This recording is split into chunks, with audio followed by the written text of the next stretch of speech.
Am I the meanest? Pawn's drunk. Am I the prettiest? Pawn's drunk. Am I the baddest mofo low down around this time? Pawn's drunk. Well, who am I? Pawn's drunk. Who am I? Pawn's drunk. I can't hear you. Pawn's drunk. AKA Mr. Moo Woo Shine himself. Of Harlem.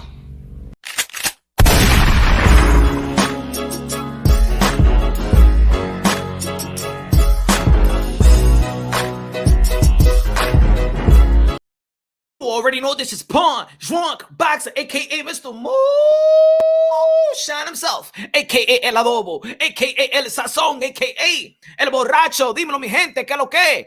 Ladies and gentlemen, good morning, good afternoon, good evening, wherever you at this side of heaven. God bless you all. Happy Thanksgiving, or whatever you want to call it. Of course, every day should be, you should be thankful. You should be giving if you can. Straight from the heart. Hope everybody had a good meal today. I hope everybody wrap it up and, have a good meal for tomorrow. The turkeys turn into turkey sandwiches the next day or the third day. Some of the people is all liquored up. Some of the people are, I'm going for a jog. I'm going to run the miles. You know what? Thanksgiving is not going to break my diet. You feel me? There's a lot of things to be thankful for. If you in the chat right now, if you're looking on, you're breathing. You're breathing. Should be thankful for that. Ladies and gentlemen, you already know the slogan. God first, everything second. Fight plus survive equals true champions. The best investment you can make in life is have God in your heart, ladies and gentlemen. You already know, man. Let me say what's up to the people right now in the chat. Arturo, dímelo, mi hermano. What's good to the members? Yo, no in the building. What's good? Saludo, mi hermano. Sly in the building. What's good, man? Hope everybody, Eric in the building. You funny, man. X-Shape Form, what's good, man? Say, I'm thankful that I get to enjoy the return of the takeover. I told everybody. Ladies and gentlemen, the fourth quarter of the sport of boxing. We got a lot to be thankful for, man. Rodolfo, dímelo, mi hermano. We got a lot to be thankful for, man. The fourth quarter of the sport of boxing is looking great. Ladies and gentlemen, in the span of a week, really, we got Teofimo Lopez versus George Kambosos. A lot of people been frustrated with this fight. It's going to come through fruition finally. Thankfully, for the zone, Eddie Hearn, Matchroom Boxing, to be the other one that bid on the fight to make this fight come through fruition, because Triller dropped the ball.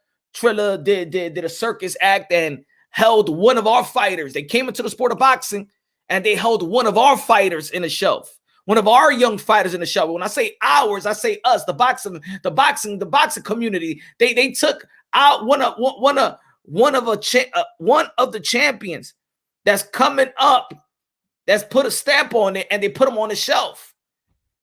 But a lot of boxing fans out there was laughing and making a joke out of it. Just, you know what I'm saying? He's not going to get this type of money. Just like, you know what I'm saying? That tells me this community has this type of effed up character, because not even to people I don't know, worst enemy, I'm like, ha, you lost your money. They played you. I mean, I'm not a low life like that, but that's where, boxing fans, they up on that. Also, we got Devin Haney versus Jojo Diaz, December 4th. The zone.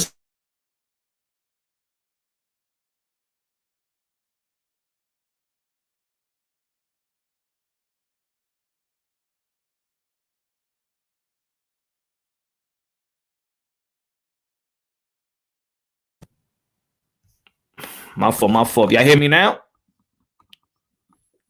Let me know if y'all hear me. Just say, yeah, we hear you, man. I think the mic got unplugged. Y'all hear me? You super loud now. Oh, okay.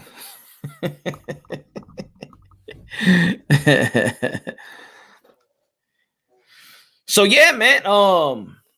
Good looking out, y'all. Good looking out. So Fourth quarter is good. We got these young fighters back in the ring. We just had a great fight with Terrence Bud Crawford versus Sean Porter. I never thought that Sean Porter would be stopped. So that actually highly surprised me, to be honest. I mean, I could have saw Bud Crawford outboxing Sean Porter, but not stopping Sean Porter. I ain't see Keith Thurman do it. I ain't see Errol Spence do it. And I said, man, if Bud Crawford does that, then you know what? He is in another level. Even though that I felt like, you know what I'm saying, it was a premature stoppage, in my opinion. But if you're looking at the scorecard, it looked like Sean Porter, if he was not going to knock out Bud Crawford, he was not going to win the fight. At the end of the day, I think we touched on that subject. We touched on that subject. But at the end of the day, we listen to what Sean Porter had to say. And, he's on the side of his dad. And shout out to Kenny Porter. Shout out to Sean Porter. And thank you for the career of Sean Porter. Ladies and gentlemen, give it a round of applause to Sean Porter having a great career for anybody that put in front of him.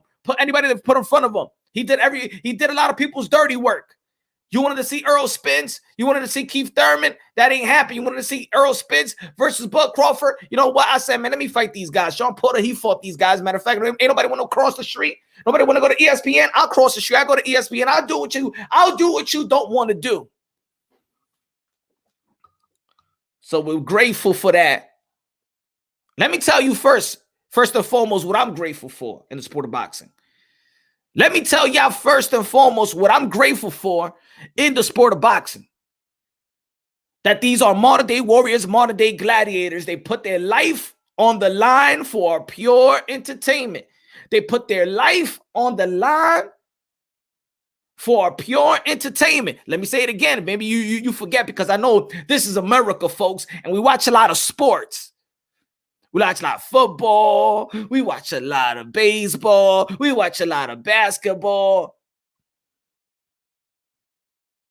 When it comes to the sport of boxing, this is where you put your life on the line for pure entertainment.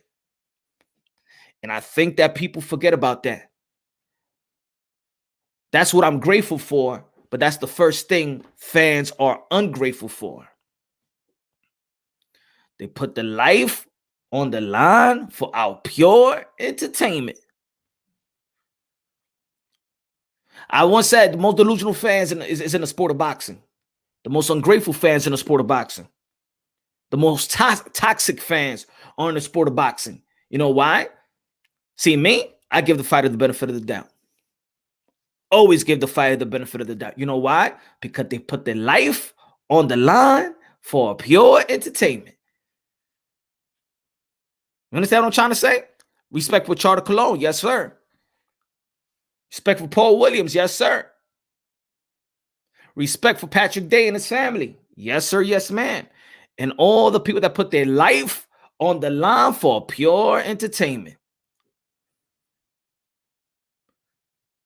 What do you hear a lot by boxing fans? You hear the word bum. You hear the word scared. You hear the word fear.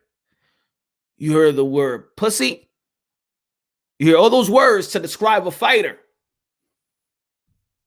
Those are the type of words that is far from a fighter. William Boxer, what's good, my brother? Salute Punch, one of the best channels. Good looking out. I appreciate that, William. I appreciate that. God bless you. Choice in the building. What's good? Moonshine. What is wrong? And why aren't people talking about Lomachenko as if he retired? He's still top 10 pound for pound. Tomatoes, Uber drivers.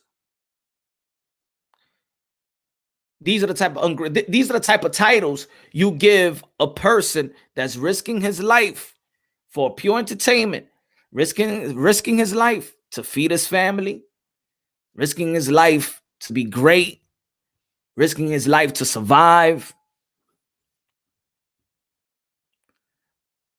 This is the boxing fans, and we hear it from the boxing fans. So yeah, it's Thanksgiving, but what are you thankful for as a boxing fan? Because I hear a lot of people being ungrateful.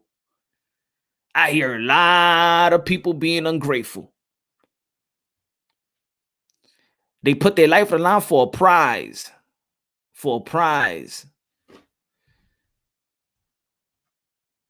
Hold on. they don't fight for free. They put their life on the line for pure entertainment. And everybody that does something good, they get paid for. Everybody that does something good, they get paid for it, right? Hasta una tipa que te está chupando el bicho, she's getting paid for it. Tú le pagas a ella también.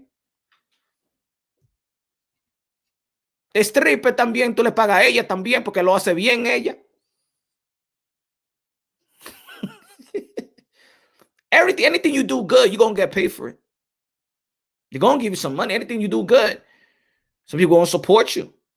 Some people going to donate. Some people going to give you a paycheck. Some people going to give you a tip. Right? Just like when you buy a chick a drink for a good conversation.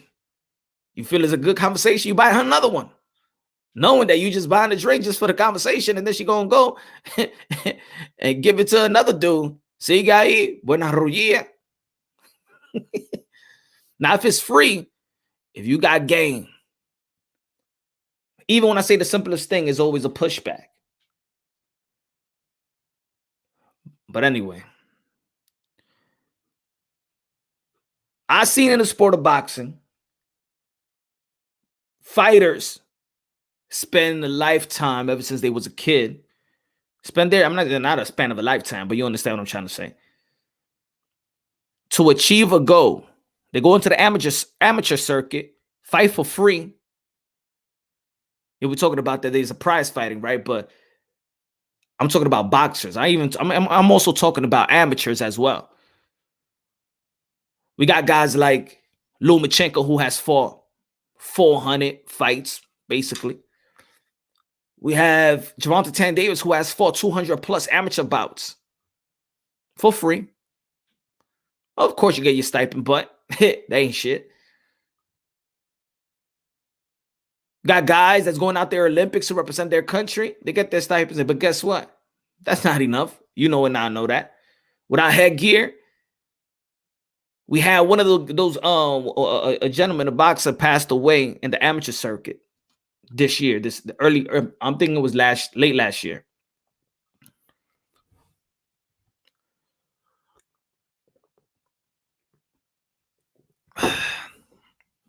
Danny, what's good, my brother? Happy Thanksgiving to you too, man. Happy Thanksgiving, man. Yono in the building. Everybody smash the like button. I know everybody is busy and stuff like that, enjoying the family, but y'all my family as well. And just like families, we have that drunk uncle, right? Y'all, you know what I'm saying? Some of y'all be drunk. Some of y'all might be hating me, give me credit, support me sometimes, not support me sometimes. Well, that's family.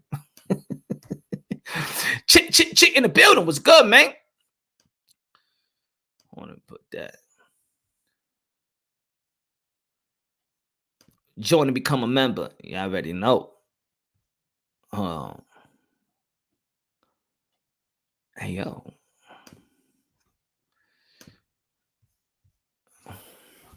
So you got these fighters, setting a goal ever since they're young to accomplish a goal and to fight. Working the way, and I said this once before, you work your way up the rankings, right? Well, first you work your way up the rankings, winning Golden Gloves, national titles, going to the Pan American game, going on to all these beautiful tournaments and things of that nature, representing the country, representing your borough, your state, or whatever. Then you finally hit pro, and you climbing the ladder. Still a hard life. Still a whole life. A lot of some of these boxers drop out of school just so they could, focus in the sport of boxing. Some of these guys are isolated, don't have any friends and things of that nature. Floyd Mayweather don't got no friends. Floyd Mayweather live and breathe boxing. He ain't had no time for friends. Floyd Mayweather is probably the Michael Jackson of boxing. without bleaching of the skin, but got Teofimo Lopez. He said he got no friends. Canelo Alvarez been fighting since what? Since what age? He really got no friends. He got boxing associates.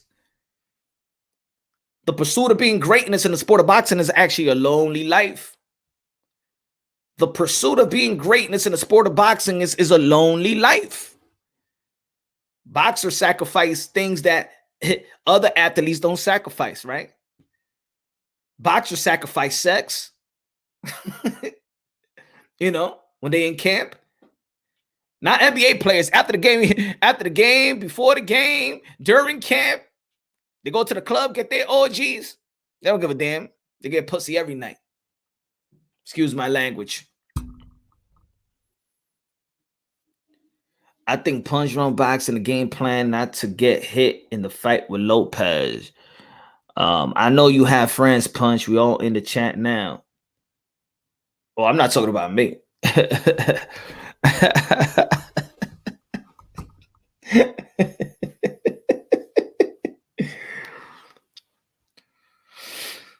But I believe that that boxing is not where it's at. I mean, we blame a lot. We blame collectively a lot to boxers.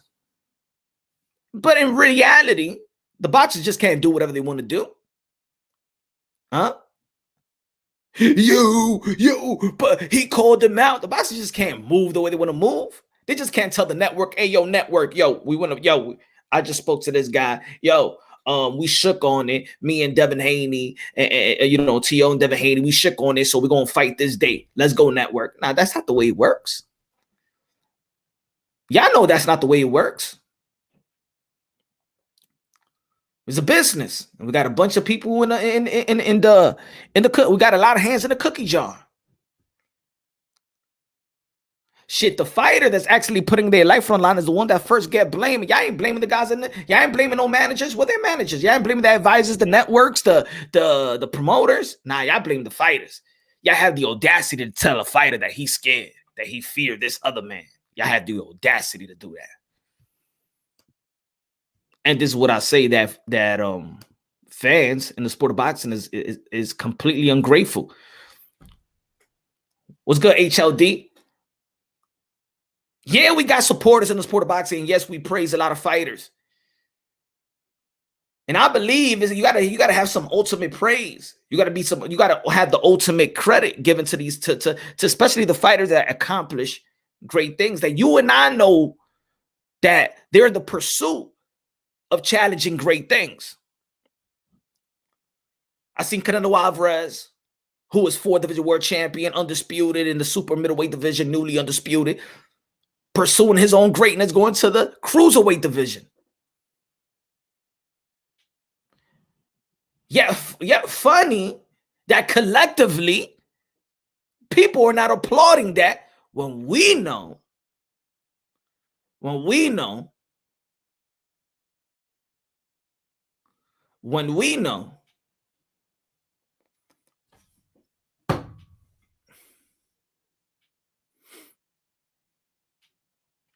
I will pay to watch Punch versus Akaka TV. Punch, check out T.O. pulled out from fight due to injury.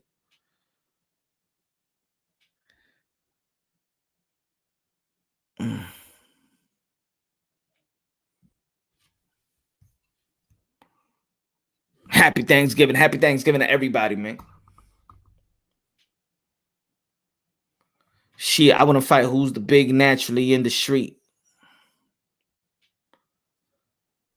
I think Canelo chasing history. Canelo gets no credit for fighting the African first, man. Gracias, Punch. You're a real one. Thank you, man. I appreciate that. And I appreciate everybody that support the channel, man, that support the movement, been supporting me since day 1, day 5, day 1 year, day the 2nd year. I would like that.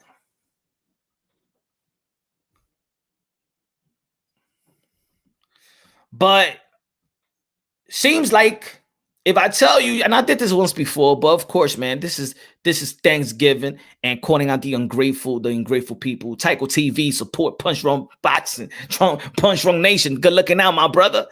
Tycho TV in the building. Thank you for your support as well, man. JC Trinity was good, man. Toby, the building was good. Black Lives Matters Boxing. He said Haney, Tan, Crawford, Spence, Wilder, Shakur, Charlos, Andre are the most disrespected and discredited fighters in boxing. I think that Andrade, I think Jamel Charlo, Wilder too. I think Shakur Stevenson gets his real love. I think the Earl Spence gets his real love. I think the Crawford was that people was frustrated that the type of talent that Crawford is, that we wanted to see him face a viable opponent, but was it all Crawford's fault? You know what I'm saying? He's under promotional company. We all know that Crawford is a lion. We all know that Crawford is a fighter.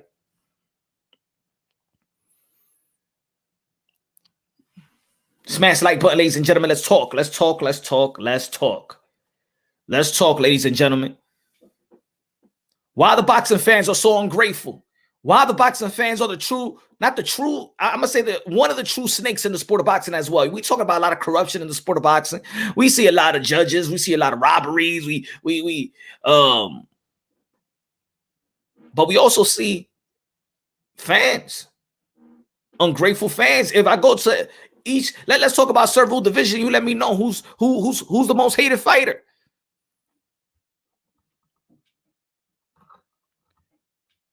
If I ask you who's the most hated super flyweight fighter, who's that? Super featherweight fighter. Who's the most hated super featherweight fighter? Can y'all answer that for me? The most hated super featherweight fighter. Can y'all answer that for me? I'm gonna give it a minute. Who's the most hated super featherweight fighter in the sport of boxing right now? Super featherweight, 130-pound division.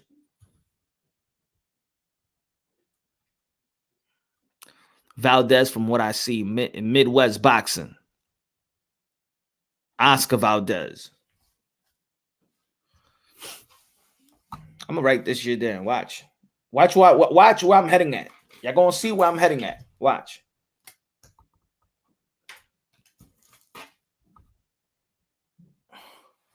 Valdez. No, super featherweight.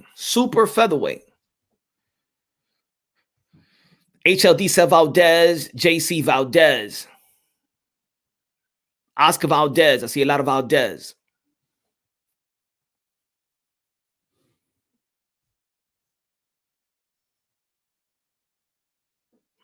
Who's the most hated super featherweight in the sport of boxing? Come on, man. Come on, y'all. Come on. Let's type it up. Y'all. Type it up.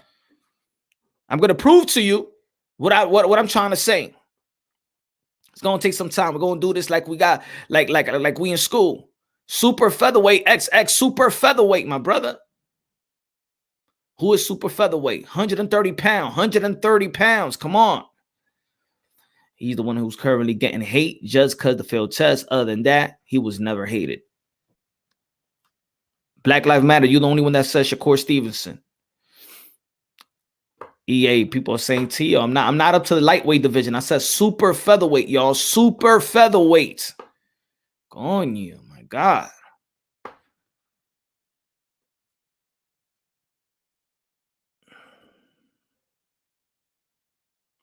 All right. I see more Oscar Valdez than anything. Who's the most hated lightweight? Who's the most hated lightweight in the sport of boxing?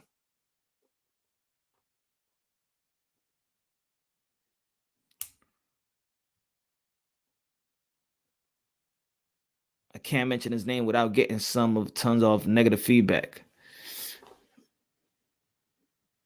Ryan Loma.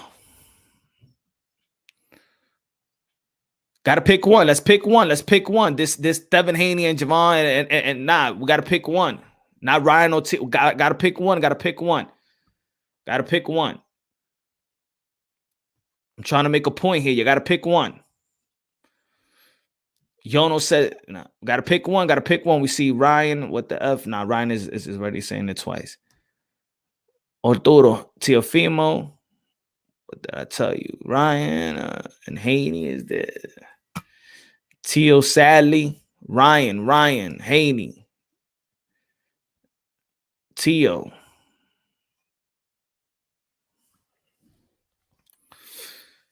Ryan. Tio.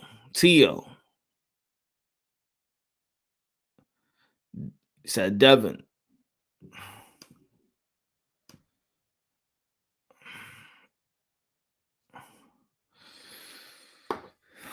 Dave said T.O. Jose said T.O. Elijah said Ryan. Black Lives. You said that already, my brother. Damn, I know y'all feel school, man. Sheesh. T.O. Charles T.O. King T.O. Maxie Huge. T.O. Fimo, the most hated fighter. T.O. William. T.O. T.O. Fimo. T.O. Rodolfo. Loma, Puerto Rican rum. Tell us punch. FF. Anybody that's Hispanic. Lopez. All right. I see more Lopez and Tio than anything. It was between Ryan and Tio. JC said Tio. The most hated lightweight is the only one who gets coordinated hate by promoting companies and other lightweight fighters. Tio. All right. Who's the most hated? I'm just going to prove y'all point and what I'm saying. Who's the most hated? Junior welterweight. 140 guys. Junior welterweight. Who's the most hated junior welterweight?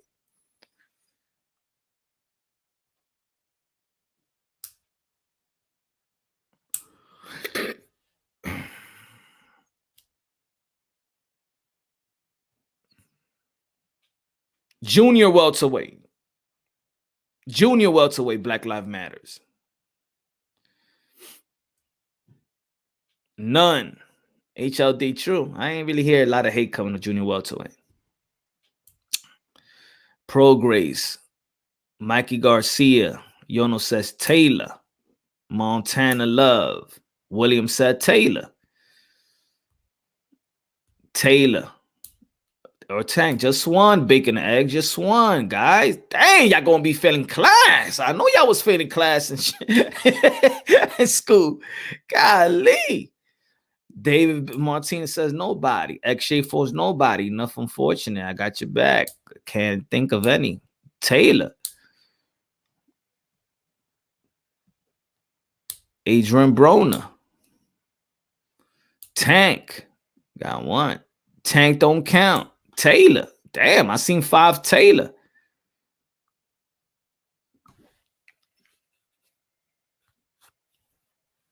I don't hear much punch, but I'm just saying. Like I seen 3 Mikey Garcia. Josh Taylor, the most hated amongst Mexican. He crushed our dreams. Taylor. That's 6 for Taylor. That's 7 for Taylor. Taylor Costa. Man. Oh, yeah, you already said that. So at 140, we ain't see a lot, but I saw more Taylor than anything. Punch if you can make the weight. Tank maybe. Mikey. I see Mikey as well. Mikey mentioned more than anyone. Yeah, I could see Mikey as well. Josh Taylor was praised for being racist. Yeah, he slipped once in his career. Cepeda. Nah, Taylor don't get. Hey, HLD. I'm just going by what the list is saying. But what did we see? We see what? More Taylor and Mikey. That's what we saw. Let's put both. I'll put Taylor and Mikey. Even though it wasn't enough. But who's the most hated welterweight? 147. 147, folks. Who's the most hated? 147. It's going to be good. You're going to understand after all of this what I'm trying to say. Who's the most hated in 147?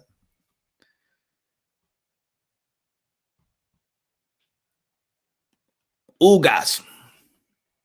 Who's the most hated? One fighter, man. Do not pick the Spencer Crawford. And no. One. Crawford. Virgil Ortiz. Tycho TV. Crawford. Broner. Bud. No spamming. I'm going to time y'all out, spamming. No spamming. I'm going to time y'all out. Bud. Damn. Bud. Spence.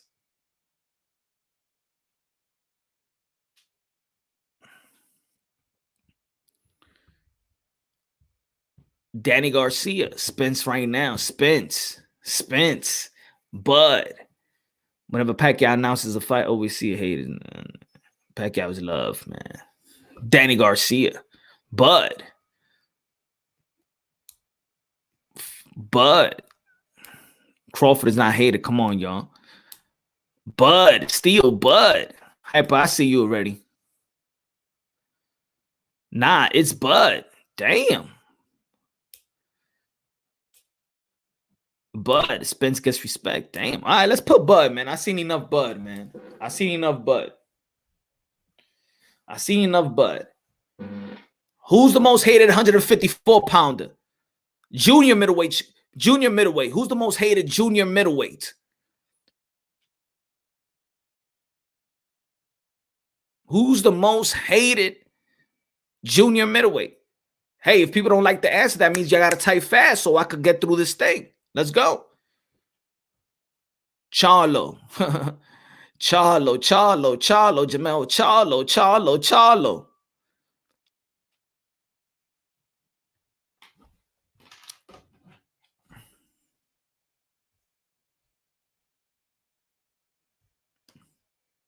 Young Riel Casimero, what's good, man?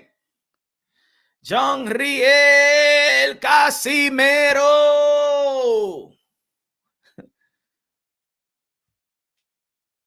Shout out to Young Riel Casimero. Charlo. God damn, Charlo. Heard, Lara, Charlo. Yeah, I already know, man. Charlo. The Charlo's overwhelming. Let's put Charlo. Gotta put Charlo. Who's the most hated middleweight? Who's the most hated middleweight? Who's the most hated middleweight? Who's the most hated middleweight?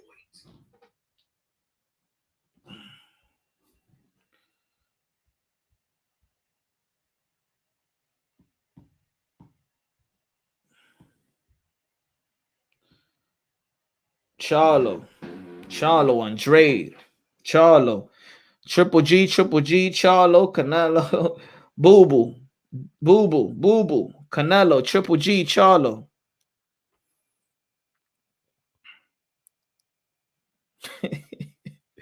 Boo Boo. It's between right now, Boo Boo and Demise Andrade. Let me see. Boo Boo, Charlo, Boo Boo. Saunders, Charlo, Boo Boo, Canelo. Munguia, Charlo.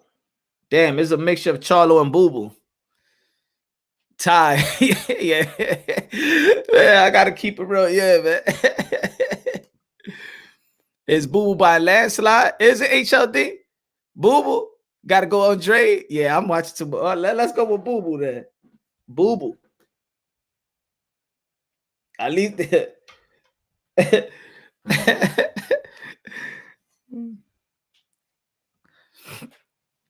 he said Murata. See, I tell you, man, how Murata look like? You gonna be like, how? I don't know. Who's the most hated 168 pounder? Who's the most hated super middleweight? Who's the most hated super middleweight? Who's the most hated super middleweight? I can't mention Boo Boo name without getting attacked. Canelo. Yo no sé Canelo.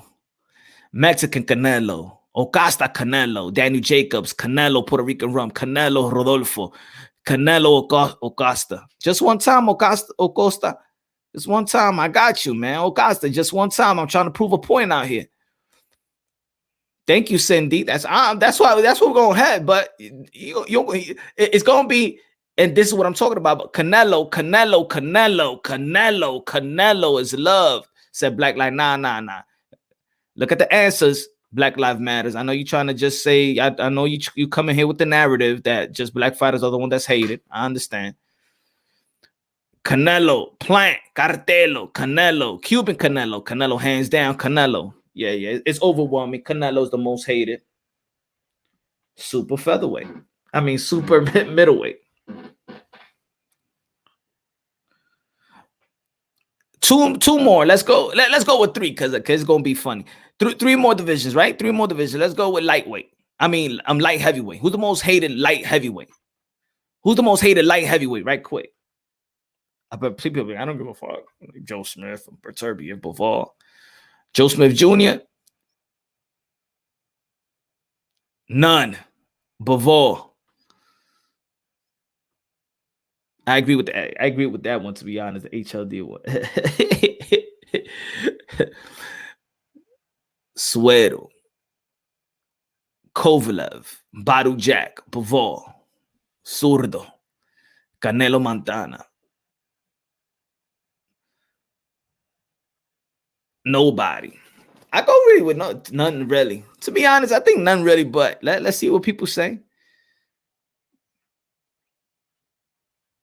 See, Black Lives Matter, you so much on a narrative that you have to bring out a retired fighter because you ain't even want to mention a European or a light-skinned fighter. That's see, in another way, you're exposing yourself as being the racist. Feel me? Black Lives Matters boxing. Don't expose yourself like that, man.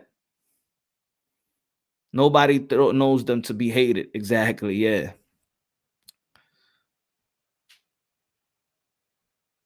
I know, but you know what, Arturo? Let them expose themselves. You know what I'm saying? It's all that's why it's no need for blocking. There's no need for that. Let the people expose themselves. But how much you know about they don't show? They'll put somebody else's face. They won't show their own face, so they know, and everybody around them knows, so they won't be exposed as being a racist. I know, but we need the trolls here too. The trolls could expose themselves. Punch, what's up, brother? Happy Thanksgiving, man. Happy Thanksgiving to you too, man. Can't think for themselves. Really nobody, right? Really nobody.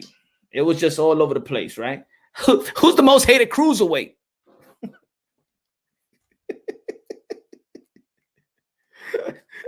Probably Makabu, because they hate so much Canelo Alvarez. Now they're gonna hate Makabu. Who's the most hated cruiserweight? If y'all know any. Huh? Who's the most hated cruiserweight? None. He said Makabu. Makabu. Nobody talked about Makabu, and now he's the most hated. Who's the most hated cruiserweight? Canelo haven't fought in cruiserweight yet. You know what I'm saying? He hasn't fought there yet. Canelo hasn't fought there yet. Canelo's already the most hated super middleweight. Makabu.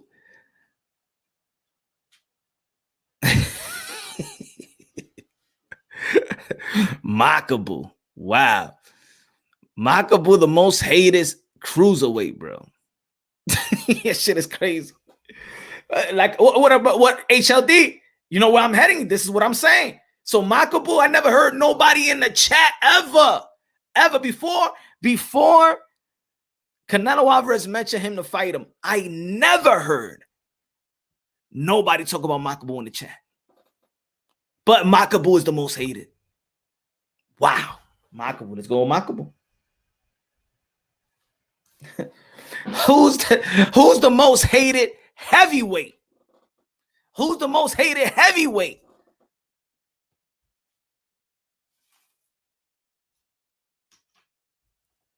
Who's the most hated heavyweight?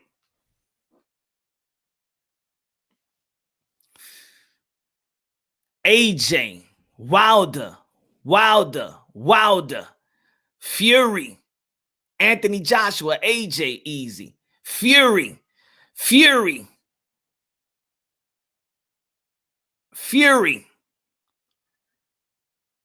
The complainer Wilder. AJ. Damn, I see a lot of AJ, man. I didn't know AJ was hated like that. I don't know why, but AJ made it okay. I never know AJ was hated like that, but hey.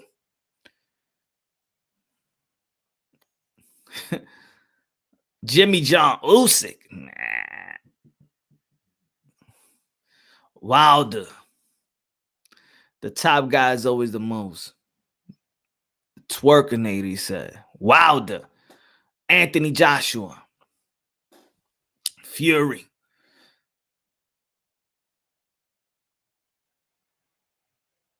Wilder. Oh man, do a Makabu impression. What's these? Nobody wanted to talk about me, and all of a sudden I'm hated.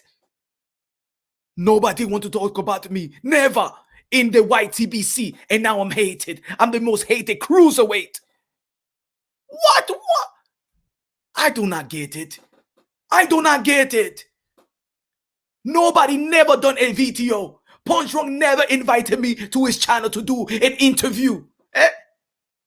Nobody invited me. Nobody want to hear my voice. Nobody want to hear see my talent. I have never been televised since I got knocked out by Tony. And now Canelo say my name. Canelo say he want to fight me, a champion. And now everybody want to hate me? What do I do? What have I done? I spoke to my friend Rachel, called me the other day, and I said, what is this hate I never received in my life?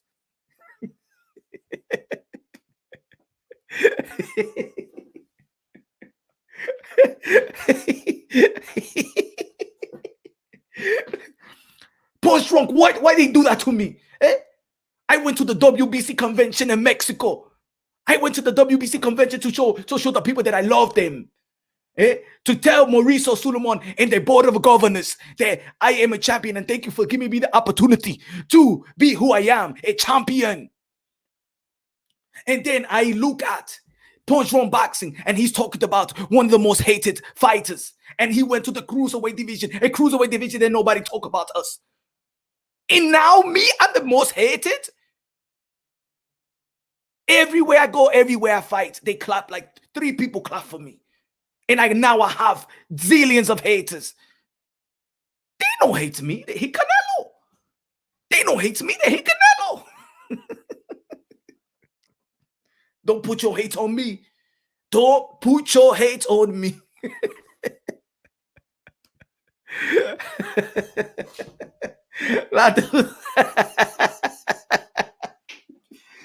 He said, Nadu, most hated boxing YouTuber.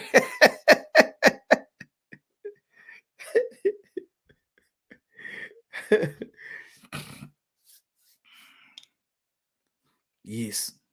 We are so hated. We are so hated that even our blackness is not accepted by the LDBC.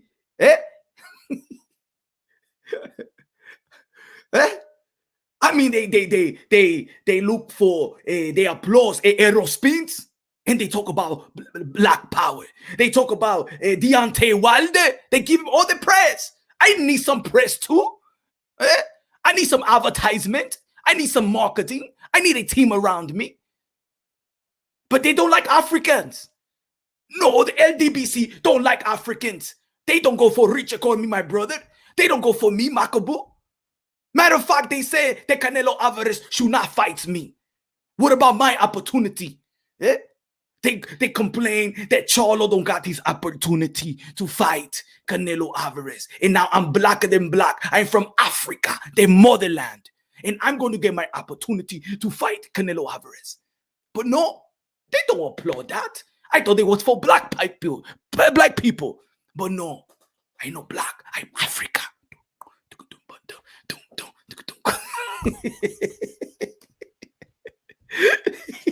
My name is Makabu. So Deontay Wilder is the most hated heavyweight, right? That's what we got. Deontay Wilder the most hated heavyweight, or it was Anthony Joshua. Steve, when the building was good. Let's go Wilder, man. Let's go Wilder. So peep this, ladies and gentlemen. I was talking about, look at the thumbnail. I said, what did I say? I said, boxing fans ungrateful. The true snakes in boxing. We just went through a couple of divisions. I could go lower too, but just so y'all can get what I'm trying to say. So the most hated fighters in the sport of boxing are the accomplished ones, like Cindy said. But I was going to go there, right? So the most hated fighters are Oscar Valdez, Teofimo Lopez, Josh Taylor, Terrence Bud Crawford, Jamel Charlo, Boo Boo Andre, Canelo Alvarez, Makabu, because of Canelo Alvarez, Deontay Wilder.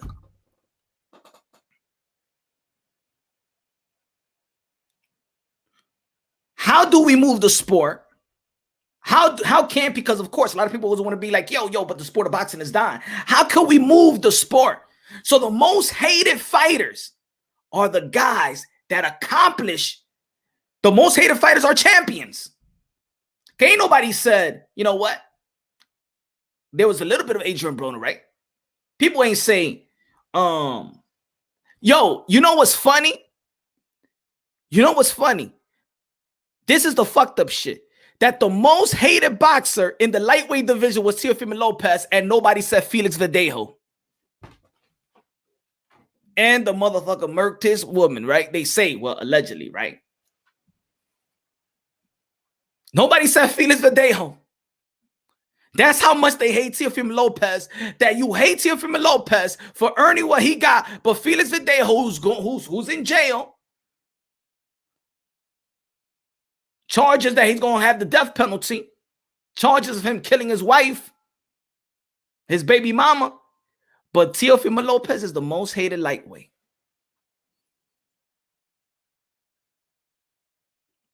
Josh Taylor, undisputed, the most hated. Beat Jose Ramirez? Really? Terrence Bud Crawford, 3-division world champion, undisputed at 140. Stop Sean Porter. Bud Crawford is the most hated welterweight. Jamel Charlo, 3 world titles in the super welterweight. One more belt he needs to be Brian Castano. Had a draw in that fight. Jamel Charlo, the one that's been holding down the division for quite some time, is the most hated one. The most accomplished one, the most hated one. Okay. Boo Boo Andre, the most hated middleweight. The guy that goes out there and wants to fight Charlo, that goes to the press conference, can't get a fight. The one that stepped inside the ring for Triple G and got in his face that he wants to fight. The guy that went to Canelo Alvarez and searching for a fight. The guy that's trying to search for a fight, but he's the most hated, right?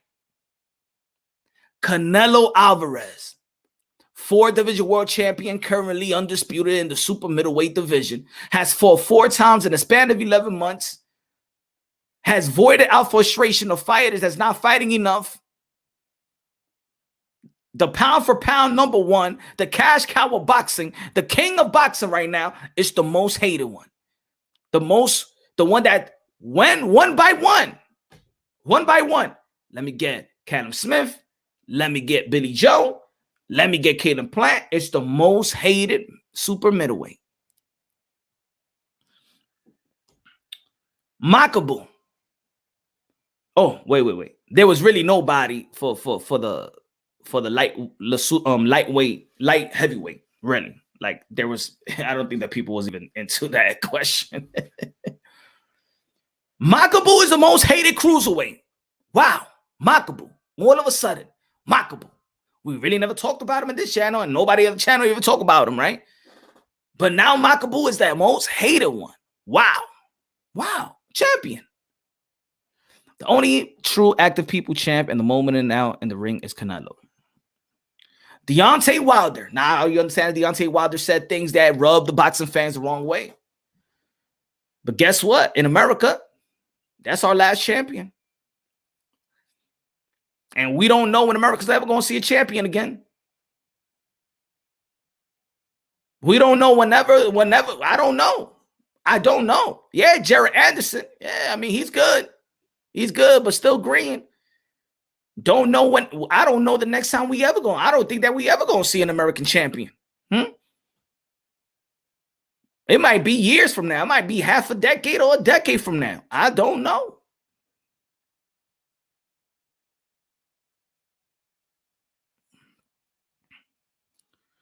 So, ladies and gentlemen, this is what I mean about ungrateful. That in the sport of boxing, the most hated fighters are the accomplished fighters. How can we move to the sport of boxing? See, a lot of sports, you know why a lot of sports in America, they're superstar based, right? The superstars is how they sell it to the world. You know, they're superstars. So the sport becomes bigger. But every time, if you're going to go into YouTube or you're going to go into talks about some boxing, you're going to hear this. Crawford hasn't fought anybody. Canelo is scared. He fights the weakest of all champions. People going to be like, Makabu, I don't understand. Lopez, they're going to question his undisputed, even though that we saw what we saw, and the WBC did what they did and upgraded and elevated Lomachenko. They the one that said they put above the title. They watered down their title. Don't be mad at Teofimo because they watered down their title. Teofimo Lopez Lomachenko didn't say, I will water down that title. WBC and their governors made up a title and elevated that title. Y'all still mad. I'm not mad. I'm not mad as a fan. I'm disappointed. That they have to make another title like that. I'm disappointed. But the rules are the rules. Rules are the rules. I know what happened. I know Lomachenko was the champion. Taylor, undisputed, really. He's the most hated. So, ladies and gentlemen, man, the boxing fans are snakes. And you know who's going to be in there? And I feel sorry for the young fighters. If you're listening on, if one of the young fighters is listening on, you're going to become the haters too. You're not hated right now. You know why? Because you haven't accomplished really anything yet in the professional level. Once you accomplish something, you're going to be disliked. You're going to be hated. They're going to treat you like you ain't never done shit. They're going to treat you like you ain't never fought nobody. Boots Ennis, they're going to hate you, Boots. Virgil Ortiz, they're going to hate you, Virgil. They're going to hate you. They're going to hate your guts. As soon as you touch a belt, as soon as you accomplish everything that you have worked for in the sport of boxing will shit on them. The sport of boxing, Jared Anderson, thank you for representing us in the USA. But you see Deontay Wilder, when he represented the USA too, you're going to be the most hated boxer if you win that title. You're going to be the most hated boxer, Jared Anderson. Brandon Lee, if you beat Josh Taylor, you're going to be the most hated champion. You're going to be the most hated fighter in 140. Matter of fact, you know, hashtag Asian hate, you're going to see some racism probably that you ain't never seen in your life. Oh, they're going to hate you, Brandon Lee. As soon as you win that belt, they going to hate you.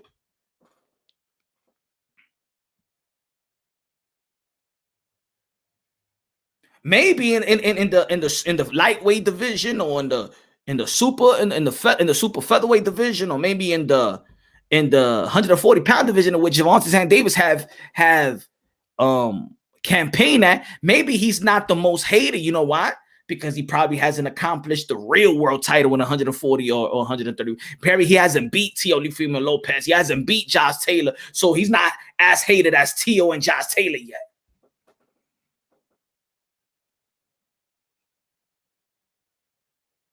I tell you this, though, the guy that has the most pay-per-view buys, and y'all people there's a lot of people that complain about pay-per-view. I don't complain about pay-per-view. The only reason why I said that about pay-per-view the other day about Rolly Romero is because Rolly Romero has yet been charged yet, and they took food out of his plate. And they did something premature to take him out just because a chick says something and can't prove it. There's no charges, nothing. Nothing yet.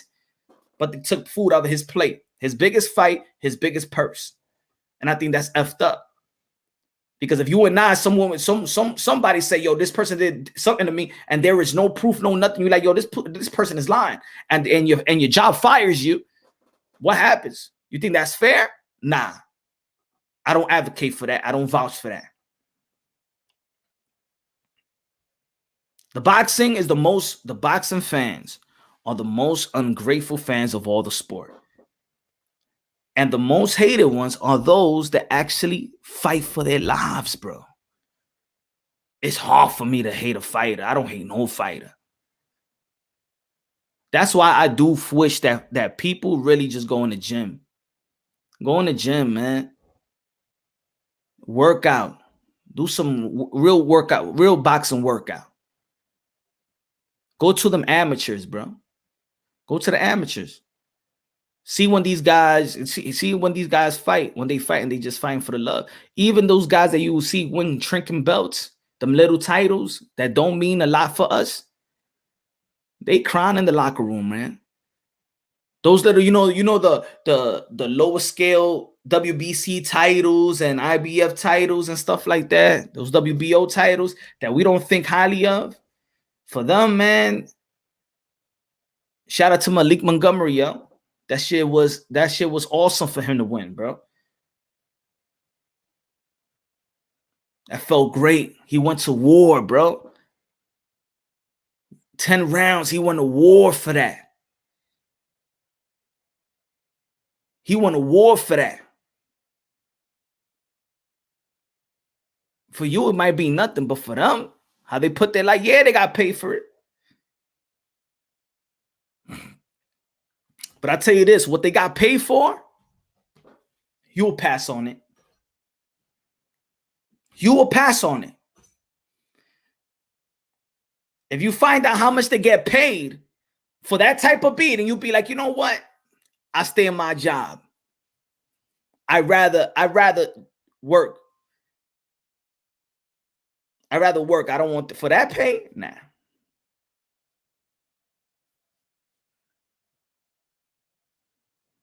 And guess what? When the powers that be play around with these fighters, right? When they put them on the shelf, and they ain't making no money, guess what they doing?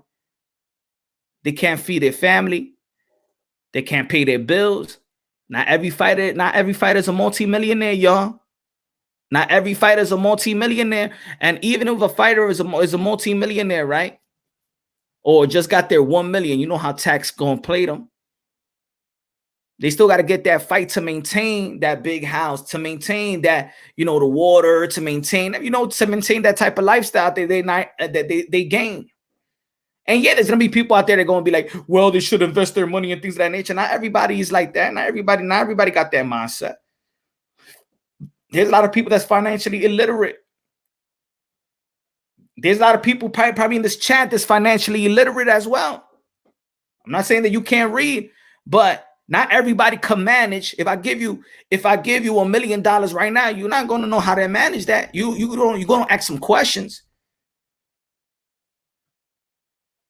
I'm not saying that everybody, but not everybody can manage. You can't tell a kid that just walk into the sport of boxing, not making the type of money, and then making $1 million, and you think he got to manage. You thought that Mike Tyson should have managed his money well. A guy that came from the dirt.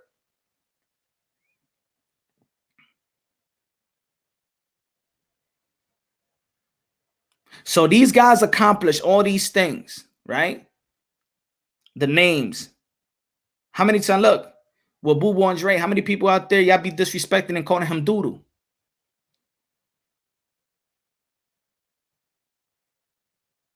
A guy that put his life on the line, and then he has to, let's say if he wants to listen to what the people have to say, let me, I'm saying, ESPN ain't talking about it. So the YTBC, the YouTube boxing community, they want to know what people say about them. Of course, they want to interact with the fans.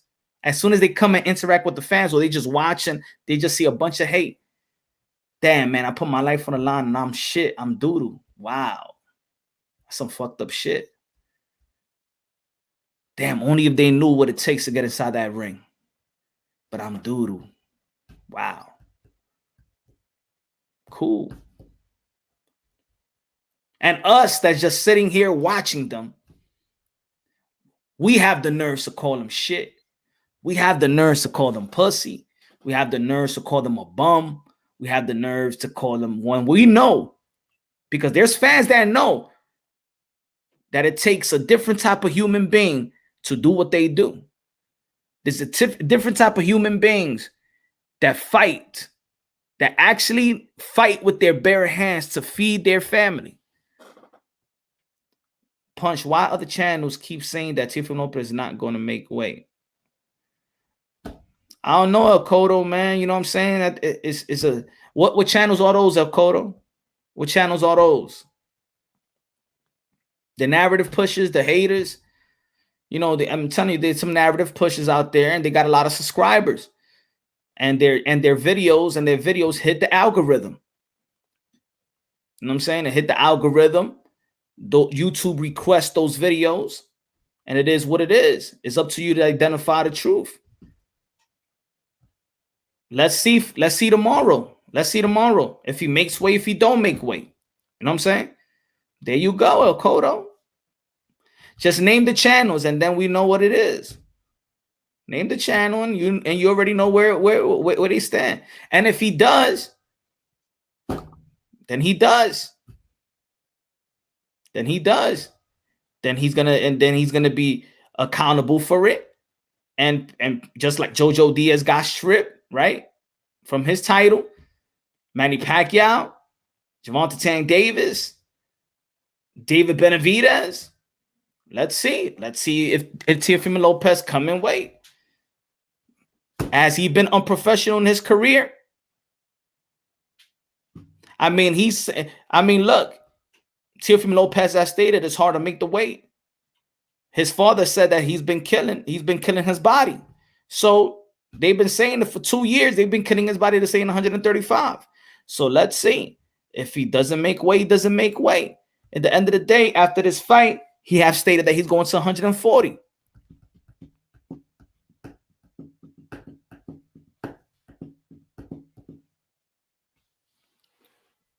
True punch, but certain products convinces and properly push the product. Certain fighters, regardless of bravery, do not know how to conduct. Errol Spence getting stripped from belts. I mean, he hasn't fought in a while. And I don't know what the IBF is doing, man. The IBF been holding that mandatory for a long time. I think if Errol Spence gets stripped or put on recess or anything, I think the IBF needs to do something, to be honest. I think the IBF should do something right quick, man. But he's been cleared by the WBC, so he's been cleared though. So but I think that, you know, the IBF needs to call out mandatory. Or maybe, you know, I hope that Boots Ennis get that final eliminator fight so he can fight a mandatory, in my opinion. Calvin said, yeah, so, you know what I'm saying? I mean, those are hey, Calvin, those are the channels that's talked about Glovegate too. Those are the channels that talked about the dented head. Those are the channels. So just think about what you know, you're getting the information from. Shit. Those are the channel that they drag Mark Breland, a treasure to American boxing, you know, drag them under the rug, I mean through the mud. For just so they could spread a narrative, and just they could spread a false lie and not apologize to that man. Again, see? We got horrible fans, bro. Hey, Punch, when you interview Andre, did you get the sense of hunger? Did you see an act? I got the sense of hunger. I get the sense of hunger, frustration, and because of that night, also you know, happiness, because he the way that he won the fight, he made a statement where everybody said to make a statement, and then everybody's talking about that Jason Quigley was nobody. Oh, and shout out to Jason Quigley. You know, Demetrius Andre broke his jaw and he needed surgery. So shout out to hope Jason Quigley gets back into form, you know, get back healthy. And my prayers go out to his, you know, for him to recover. You know, it's a hard sport. Disgraceful what happened to Mark Breland. Very disgraceful, man. One of the ugliest things I've seen in this community, man. Not to be honest, Norman, that's the most disgusting I've seen in this community. Not one of them. That is the most disgusting thing I see in this community. And all those who has responsible of pushing that mess are disgusting people. All those channels, man. that went after, that threw Mark Breland under the bus like that, man, under the rug. They disgusting human beings, man. They disgusting human beings to enable that bullshit, bro. And I haven't heard no apologies from nobody. Like, hey, yo, you know why? Because some voices are power, man. They know that they got supporters. They know they got supporters, and they just let that they let another and they're supposed to be the boxing community. It has to be a line. What's good? I buy houses. Got to be a line, man. Happy holidays to you and your family.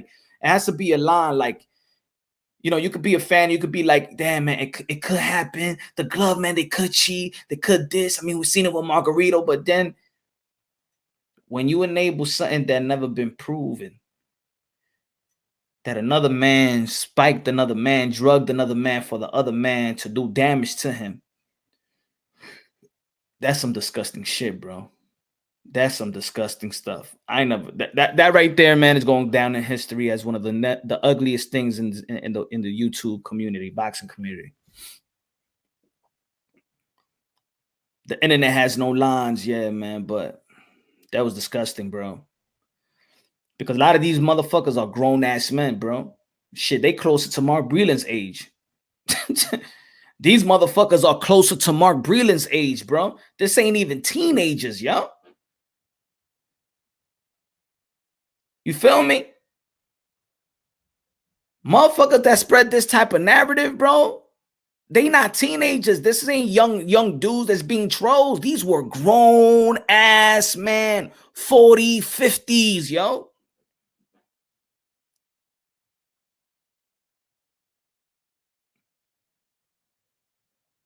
That's some silly shit right there, man. And then the people that follow that and you subscribe to that bullshit, that's when you know there's a lot of sick people, man. Like, a lot of people, we disagree on certain points. I don't give a fuck with people. Yo, punch it, undisputed, whatever. To disagree with me on that shit, that's some small shit. So wanting another man to be killed, get in a car and burn and die, crash and burn, Sugar Hill, that's some silly ass shit right there, man. That's some Bellevue Hospital. You got problems, man. That's problems right there, man. You got to call it what it is, man. I hope these motherfuckers just be like, you know what, man? I was just doing that shit because I'm a fucking diehard Deontay Wilder. I just couldn't believe he lost, yo. I just couldn't believe he lost, man. But it's my bad to be spreading shit like that, bro. Nah, man. I respect Mark Breland. Nah, man. That was wrong by us. It was wrong. I think they should do that, man. They real boxing people. They should do that. Nah, I really don't hate Sugar Hill, man. That's just me talking shit, bro. That was just me talking shit. I was just expressing myself or whatever, man. That's why UFC ain't racist, because they don't have LDBC. Playing lottery while listening to Punch Young. Loteria. Other channels don't like addressing the L.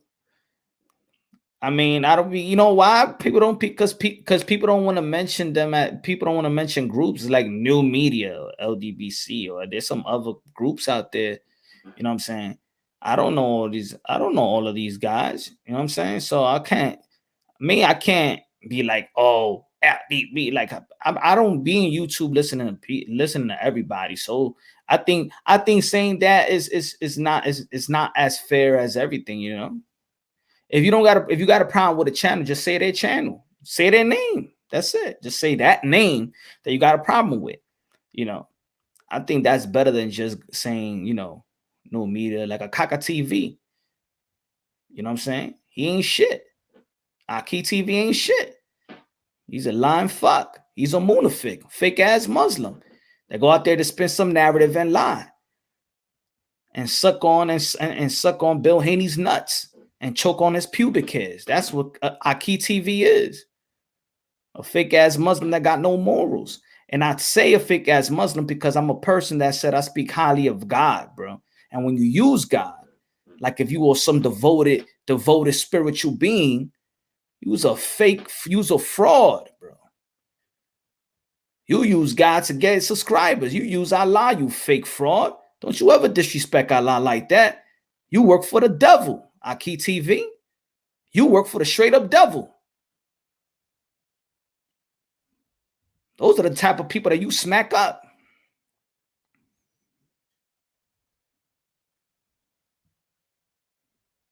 Not because of boxing. It's not because of boxing. You use God and try to portray like you on some holy shit. Excuse my language, but I don't like that, man. And it's whack that I'm saying it while cursing, but I don't like that, man. Don't play with God, bro. Don't play with God, man.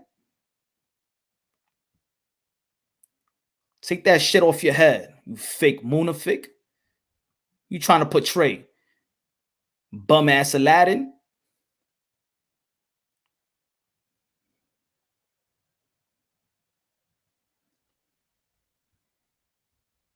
See, I don't say new media. I just say Aki TV.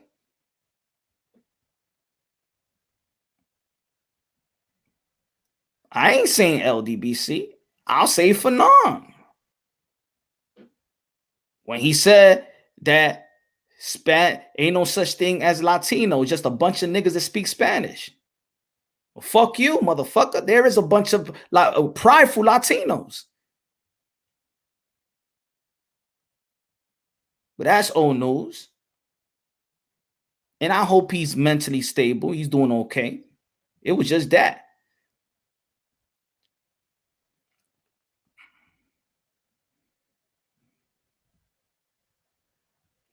Monty Brown TV. You fake motherfucker. A motherfucker that dissed Latinos had a 6-hour live stream on a Will I Am, whatever fucking channel, talking reckless shit. They making fun of Latinos.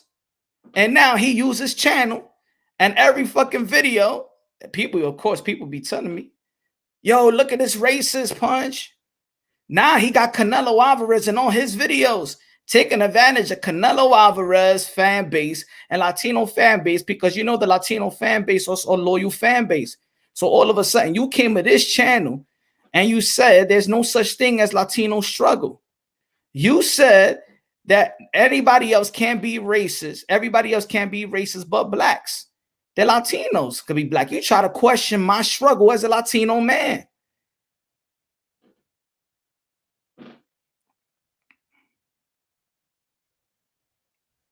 Saying we struggle for 400 years like if there's no other race that struggle. Like there's no other culture that struggle. Like if Asians don't struggle. Like if Latino people don't struggle. Like Mexicans don't struggle. Like Dominicans don't struggle. Like even Europeans don't struggle. Like Africans don't struggle. Like Indians don't struggle. Oh, it's not only American black. That's not the only people that struggle. We know the history. Everybody got there. Everybody should have their say. Everybody should have their say. We all should listen to everybody's struggle so we can understand each other, so we can become a better community, be a better society. It's not only one type of people. It's not only one type of race that struggle. Nah, a lot of people struggle, my brother. You fake ass trying to use Latinos as your fan base, and you fake ass people that support that motherfucker after I saw him coming to this channel dissing Latinos. You fake ass motherfuckers. Those people in the chat as well. I'm holding y'all accountable as well. You support that, then you support that fake ass motherfucker.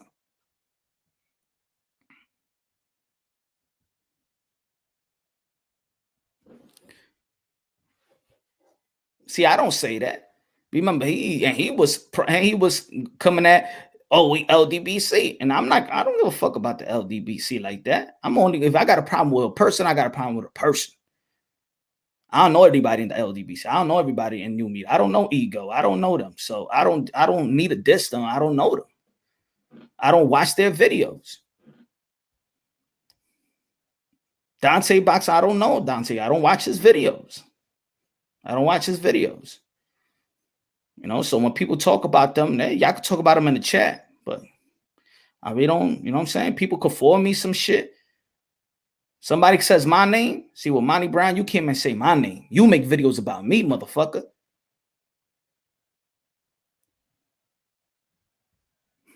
He said, Rodolfo Samani. Yeah, that motherfucker. He make videos about me. Y'all motherfuckers out there supporting that shit.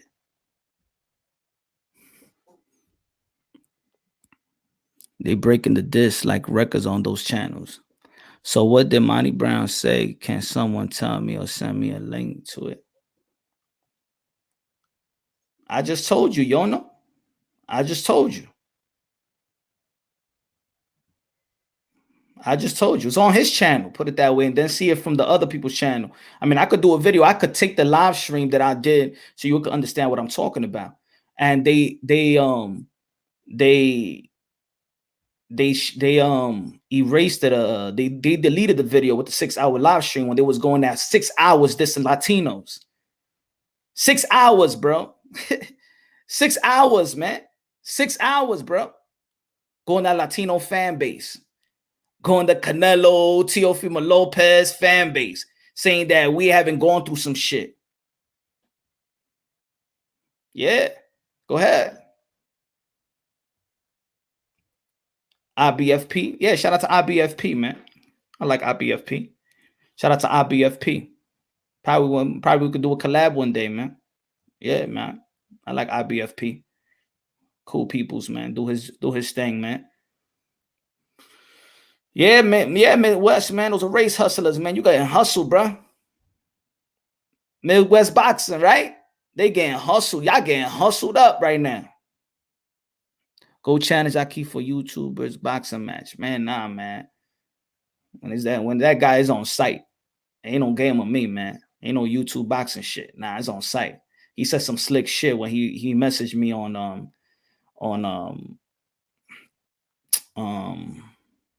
Instagram DM. I don't play around like that, bro. Nah. Prancha lo mejor love from Chi-Town in the building. What's good, man? Cito. Gracias, mi hermano. Gracias. Yo, I'm gonna take your word for it and unsub because I know. Yo, Yona, you know what? It's not even about. I'm not even about that shit about people unsubbing and stuff like that. Y'all just do the homework. You know what I'm saying? You don't even take my. You could take my word, but then do your fact check me. You feel me? Facts. Fact check it. I wish that they had that 6-hour live stream again. I wish they did have it again. I wish they post that shit again. Why he don't come to my channel now? Put it this way, yeah, man. Why they don't come? Why he don't come to my channel now? You know why he don't come on my channel now? Because now he can't say the same shit he said before. Because now he know that Latinos are supporting, because of course the Canelo Alvarez loyal fan base support channels that support Canelo, just like Manny Pacquiao. There's a lot of people that support Manny Pacquiao, so they love content creators that support Manny Pacquiao. But when I was talking about the Latinos and stuff and how that shit and how the Latinos and the hate for Latinos, and when I was talking about Canelo Alvarez and the hate of Teofimo Lopez that they're going after them because they're Latinos, that was the origin of why I was talking about this Latino hate. He came to this channel to question another Latino of the struggles that we have, that there is racism in our community. But now, since he had a spark and said, oh shit, Latinos are real, they really do support.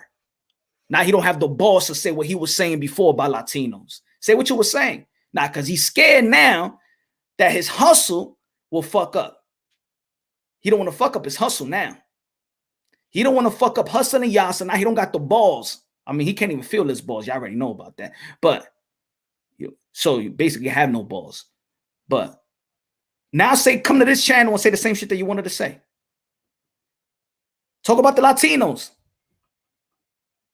Now you scared because you know that half of your subs is going to just, unsub. But I let the people identify the truth. So people, you know what I'm saying? I don't need to go after. I don't talk about a group. If I have a problem with a person, I have a problem with a person. And also, if I had a problem with a person, I also, we talk like men and see there was some misunderstanding, my bad, my fault. I'm sorry, bro. My fault, my bad, man. We should have had this talk. We should have had a dialogue. Talk about this. We should have a dialogue and talk about this. And I'm that type of brother as well, man. I'm that type of dude, man. I don't know a lot of these motherfuckers, man. I don't know these motherfuckers, man. Dudes trading their pride for clicks. Facts. Yo, still, it is what it is, bro. It is what it is, man. It was about, I'm gonna tell you like this, still. A lot of these boxing content creators, man, they love boxing, right? Then they walk into boxing and then they get their, you get to support it. You get subscribed. A lot of these guys get co-signers, right? Some of these guys can't do it. Some of these guys, or most of these guys, can't do it out the mud like your boy Punch. They needed a team. They needed a group. They needed share this at all times. Shit, yo, hook me up, yo. Help me get to 1,000 subscribers. Nah, man, I did this straight up mud, man. It was my delivery, my content, my personality. And people identify. They identify with Punch Wrong Boxer because he in a group. Ain't nobody co-sign me. Ain't nobody co-sign me. Kaka TV need a Dante Boxing Nation.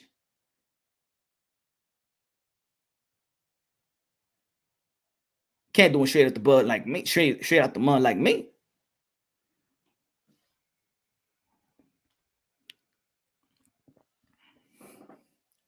So a lot of these guys, they get, you know what I'm saying? Like these guys, these guys don't respect fighters. That's it. They respect their narrative. And if they fuck up their narrative, you know what I'm saying? If they go the other way, I'm gonna give you an example. If you gonna go out there, you're gonna talk about let's say you're talking about Deontay Wilder, right? You talk about Deontay Wilder. You build your channel off Deontay Wilder fans, right?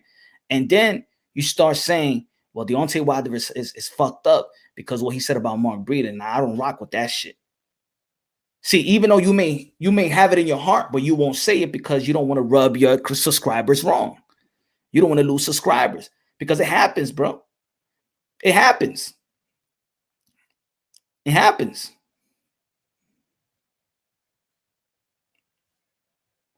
Yo, I did a video. What was the video? I did a video and I'm like, Caleb Plant, he put himself in position to get Canelo Alvarez, right? I said, Caleb Plant put himself in position to get Canelo Alvarez.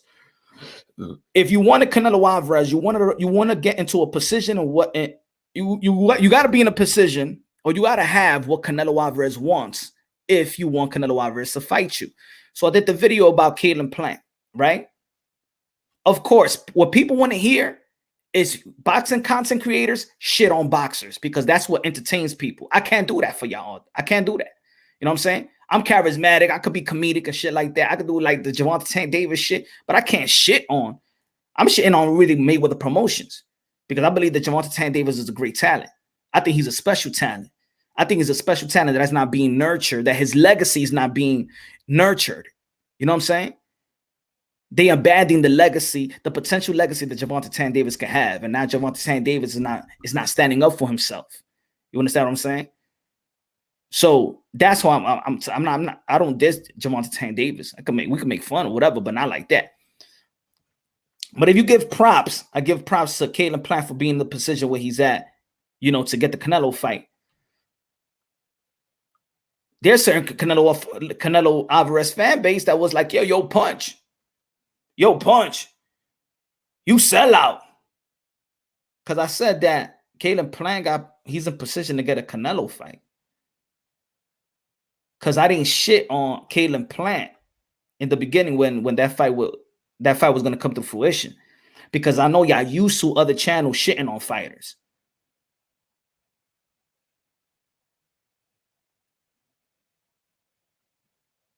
Oh, you were supposed to go for Brian Castaño, Punch. No, there's some toxic Latinos también. Oh, so you don't, if I don't go for the Latino fighters, oh, diablo, if I don't go for the Latino fighter and one fighter, if I don't pick Latino fighter, oh, so I picked Stephen Fulton to beat Brandon Figueroa. Usted me va a decir que es Marcela, porque I picked Stephen Fulton. But there's people like that también. I'm not afraid to compromise subscribers. You understand what I'm saying? Because I keep it unbiased, logically, and objectively. But I've lost, put it this way, I've lost 30 subscribers one day. No, it was 20 subscribers one day and collected 30 subscribers in the next 5 hours. Because in the end of the day, those 20 subscribers that I lost that day was only subscribers if I be on Canelo's nuts all fucking day. No. Canelo Alvarez is the #1 pound-for-pound fighter in the sport of boxing. Canelo Alvarez, 4th division. Canelo Alvarez is undisputed. Canelo Alvarez is the man right now. Canelo Alvarez is leading the way. But also there's other people that's doing good work in the sport of boxing. There's other people in position that's doing good things and not like Canelo Alvarez. Nobody like Canelo Alvarez right now. Usyk doing his thing. Tio doing his thing. Did his thing. Inoue doing his thing. So then there's people out there that just, they found a spark, right? So let's say you, as a boxing content creators, you do a video, right? And then it's about anybody. I'm gonna say my largest video, my largest views is Rigondeaux. I ain't never gonna watch a Rigondeaux fight ever again. That was my most view fight. I mean, view video, the Rigondeaux one. But if you talk about somebody and then you get a spark, oh shit, this video did like 10K for me or 20K for me. Oh shit. And then that video gets you the subscribers. And this was happening con ese racista. Eso es lo que le pasó a él. Que el tipo hizo un video de Canelo Álvarez y ahí mismito ya estaba subiendo. Oh, it got traffic. Y ahora él dijo, oh shit, si yo hago un video de Canelo Álvarez, I'm going to get the views. And then I'm going to get the support. And then I'm going to get the money. Y ahora dame Canelo. No, yo no voy a usar Canelo Álvarez. Porque this is boxing. This is punch drunk boxing, not punch drunk Canelo, not punch drunk Theo, not punch drunk Deontay Wilder, not punch drunk Tyson Fury, not punch drunk. No, it's punch drunk boxing.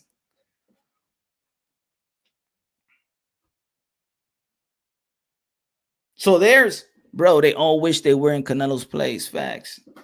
So there's boxing channels, and there's boxing channel that I know that they don't care about a super chat or donate. They just want to talk boxing.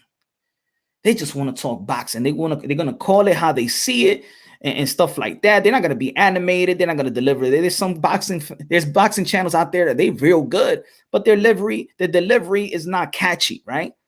You know what I'm saying? Like me personally, let's say like me, I don't like watching boxing channels that it's just a bunch of avatars. You know what I'm saying? Like for that, I'd rather listen to a podcast, Spotify, whatever, while I'm driving. If I'm watching a channel, I want to watch something live, like I'm watching ESPN. You know what I'm saying? I could listen to Stephen A. Smith on the radio, but I'd rather watch First Take and see his expression and see how he delivers it and stuff like that. Just give you an example. Like I'm not cool with the avatar. You know what I'm saying? So that doesn't attract. I'm gonna deviate away from those channels because it's not catchy to me.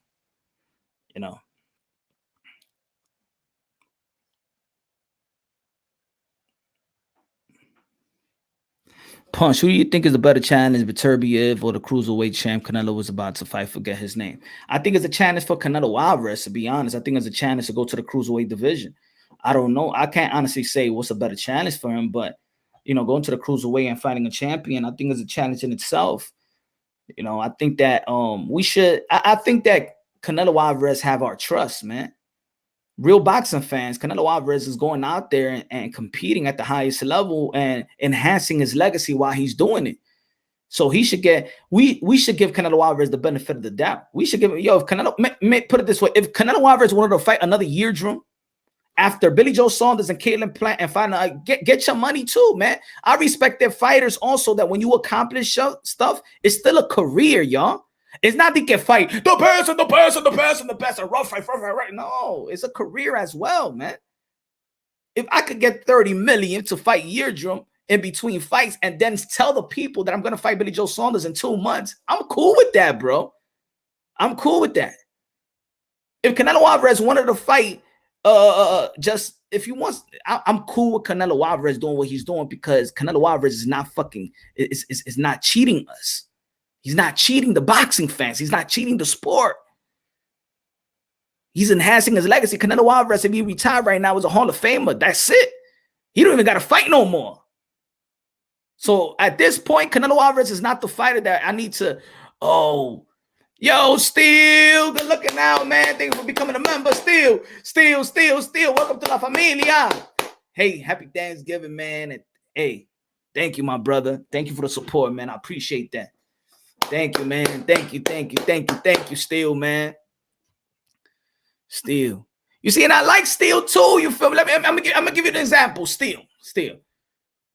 See, Steel, he don't agree with me all the time. You don't agree. I like that shit. You don't gotta agree with everything. I'm not here to be the perfect, but I'm genuine about mine. And I would love to learn from people as well. Genuine boxing, because this is a community. We're supposed to be a family. We're supposed to elevate each other's minds. We're hardcore boxing fans. Hey, let me know something I don't know. Because I'm going to let people know. I'm going to educate the people. I want to be educated. I want to enlighten and be enlightened. Right? I think I seen Steel. He don't agree with everything I say. Cool. I know he a real one. He'll call it like he see a nine punch. I agree with you with this, but I don't agree with you with that. Hey, yo. Some people be like, hey, yo, punch Tio, he should be undisputed, but he's not currently undisputed. I ain't going at your neck, or I'm like, I feel you. Hey, I just recognize him. I'm just recognizing, and I prove, and I give you my points. You feel me? I give you my points. You can understand why I do recognize them. If y'all don't want to recognize it, that's on you. Hey, you a fan. You're the paying customer. Good looking now. Still appreciate that, my brother. Brian Flores in the building. Respect, man. Welcome. Still a part of the family now. Welcome to the Drunk Nation, man. Yeah, I posted a video up there, man. What's up, HLD? That's why I love the channel. You get into watching the boxing fights. Yeah, man. I love boxing, man. I love fighters, bro. I respect fighters, man. Bro, I respect fighters, dogs. Especially, yo. Even when Malik Montgomery, when I went to his fight out there in Bakersfield, California, and the way the both of the guys was fighting was like, yo, man, this is fucking art right here, man. Yo, they putting everything. And after the fight, the fans gave a standing ovation, man. Like, there was really no losers in that fight, bro. There was no losers in that fight. The sad thing that I saw after the fight, this is the saddest shit, and I said this on one of the lives. The saddest shit that I saw after the event, I forgot the fighter's name, but he was in the bus stop, and I saw him. I forgot his name, man. I hope I catch his name, but in another video I'll catch his name, right? I said, yo, good fight. He lost, right? He got knocked out. He lost. And I said, you from around here? He's like, nah. He said he's taking a bus because out there in Bakersfield, man, it shit to get an Uber. There ain't no Uber around, man. It should take like 2 hours. There was a bus stand outside the arena. So he was alone, my brother. He was alone. I say, yo, you from, because I say you from around here, so you probably just catch a bus. He said, nah, I'm going to the hospital. And I'm saying, that's boxing, bro. That's fucking boxing. He's going to the hospital because, of course, once you out the arena, that's it. Como like you booted out. Yeah, you pay medical fee, take care of you. You did have some stitches. But his head, he felt like, nah, I don't feel right. You know who took him to the hospital, bro? The damn city bus he was waiting for. All alone, bro. All alone, man. Or not. Fighter that got knocked out all alone, bro, waiting for a bus and go to the hospital, man, because that's boxing, man. They boot you out. They basically, it's almost like that. Basically, they boot you out the arena. That's it. You know, you got to take care of yourself. A lot of these guys don't got no insurance and shit like that. That was the saddest shit I saw that night. If that night somebody would have said anything like, cause me, I used to like really like get into people's face when they call fighters bums and pussies and shit like that, because one of my friends died in the ring in sparring. Got a blood clot in his brain doing sparring, wasn't sparring with headgear. Wanted to spar with somebody older. Went to the hospital, had a coma, did emergency brain surgery, didn't make it. So when I hear people call fighters bums and pussies and things of that nature, if you're not a fighter talking trash, if you're not just trying to sell a fight, I understand all of that stuff. But when fans, that shit irks the shit out of me. It takes me back. It gets me emotional. I keep it real. It does get me emotional, bro. I will snap. Yes, I will snap. I'm letting the whole world know I'm going to snap on you if I don't feel right. And that energy, when y'all call fighters pussies around me, we're going to have problems, brother. Or we're going to have problems.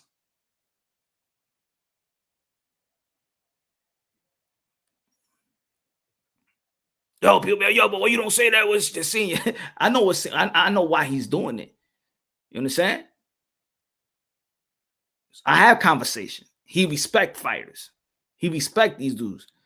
But he knows that's the art for him to bring them out. I need to say it like that to get the attention. So there's a selling point to it. But if you really truly feel like that, people that's not in the industry, people not in boxing, people that don't train or fight, hey, yo, my man, there's just certain names you can't identify fighters with. And that's pussy, that's bums, that's fucking tomato cans, that's fucking Uber drivers. Because that fucking Uber driver that you call an Uber driver will fuck you up. Just Jason Quigley, that guy that y'all call an Uber driver, fight him. If he's so much of an Uber driver, fight Jason Quigley. Pa que te meta la mano a usted. So he could break your jaw.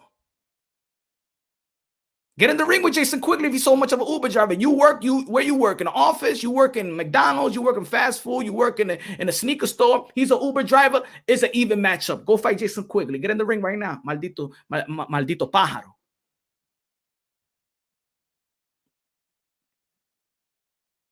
If he's so much of an Uber driver. I tell this to people, man. People all the time. Once you meet a fighter and let them talk, you literally feel for them. You are not paid enough. Yo, this is why when people Midwest boxing. And I 100% agree with you. And this is why sometimes when I do an interview, when people be like, yo, Punch, why you ain't ask him this question? Why you ain't challenged him? Why you ain't put your foot on his neck and ask? My brother, it's an honor. Ladies and gentlemen, it's an honor, bro. It's an honor to talk to a fighter. To me, it's an honor. Y'all looking for a show? Y'all looking for me to diss fighters? Y'all looking for me to challenge fighters? Y'all looking for me to have a debate with a fighter when this is time to lead up to I'm not the one. Go to the other channel for them to shit on fighters. This is not the channel. I'm going to shit on fighters and have interviews and tell them, well, you ain't do this shit and you ain't fight nobody. So when you going to fight somebody and when you going to do this and why you ain't do this? I'd rather do that with the managers and the promoters. I'd rather do that.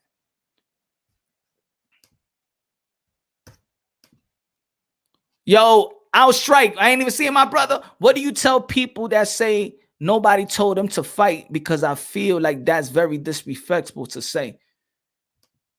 Yeah, that's highly disrespectful because you know why? That's disrespectful because that's their job in the end of the day. That's like you telling somebody, don't feed my family. People got to understand that these guys are signed to a promotional company. They don't have There's matchmakers, there's promoters, there's advisors, there's managers. There are sharks in boxing. Boxers do not control who they fight. You understand? Fighters don't control the sport of boxing. Fighters want to fight. Fighters are going to call out. Fighters going, but you know what the manager, the promoter or the matchmaker going to be like? You're not ready for this. You're not ready for this. We got to take you slowly. Remember, it's a career. You also want to make money in this career. So you see all those first 15, 17 fights, you know, you get your $1,200, your $1,500, your $2,000, your $4,000, your $6,000. It still is a job, folks. You know what I'm saying? It's still a job. Ladies and gentlemen, look at most fighting. Look at most boxers and look at their resume. Before they get to a championship fights, most fighters, it takes like 4 to 5 years. And when they go and become a champion, you think they're still making? They're not even making millions yet. When do you think that let's say the Charlo brothers start making $1 million or fights? When? So it's still a job. You know what I'm saying? Boxing is still their job. Thank you for that, my brother. I appreciate that. Back in the days, we respected the journey, bro. That's what it is.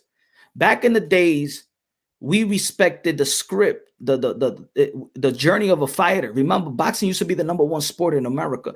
So we used to know the fighter. We used to know their story, the Cinderella. They used to be fighters. People want to talk about Uber drivers. I'm going to say it like this. Most fighters back then, your favorite fighter back then had jobs on the side, bro. They had jobs on the side to feed their family. A lot of fighters back in the days, they had to work, hit the gym, fight, take care of their family.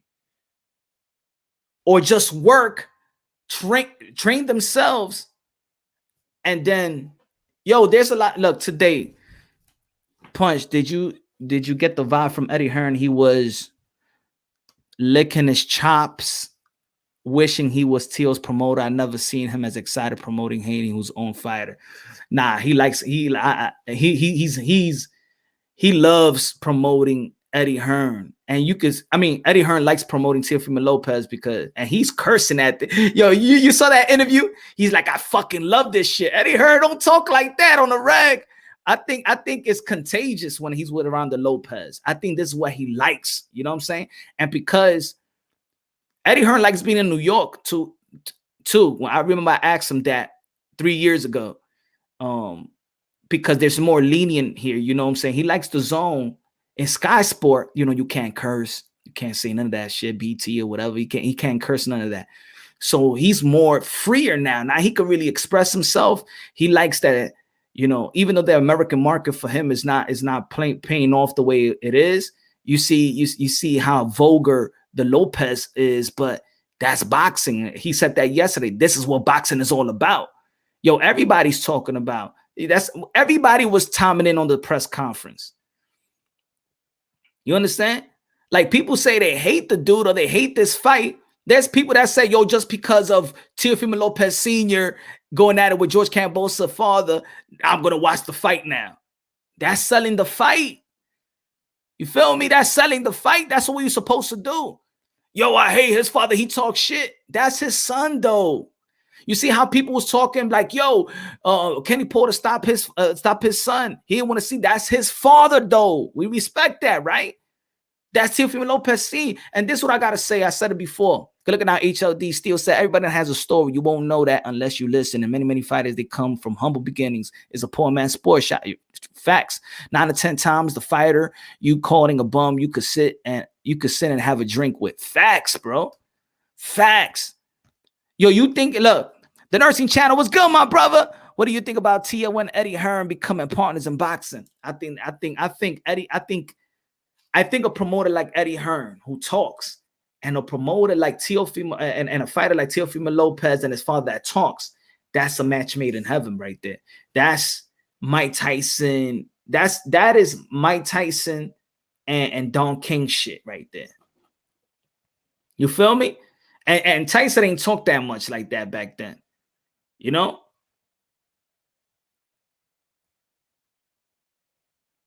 I think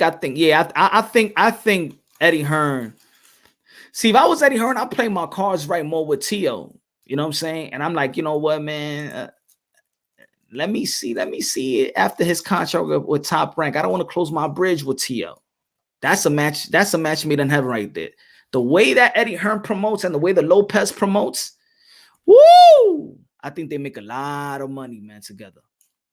They'll make a lot of money together. Yeah. Yo, everybody, I'm gonna tell you like this, bro. People that don't watch boxing was hitting me up about, yo, did Teofimo Lopez Sr. fought him? Yo, did Teo Sr. get smacked? Yo, I got people that don't watch boxing talking about that shit. Yo, were you there? I post the video up and they still ask me, was I there? And no, they did not kick Teofimo Lopez Sr. and the Lopez out. No, they did not. What Senior said was, I'm going outside and let's go outside so he could fight his father. So he went outside so his father could come outside.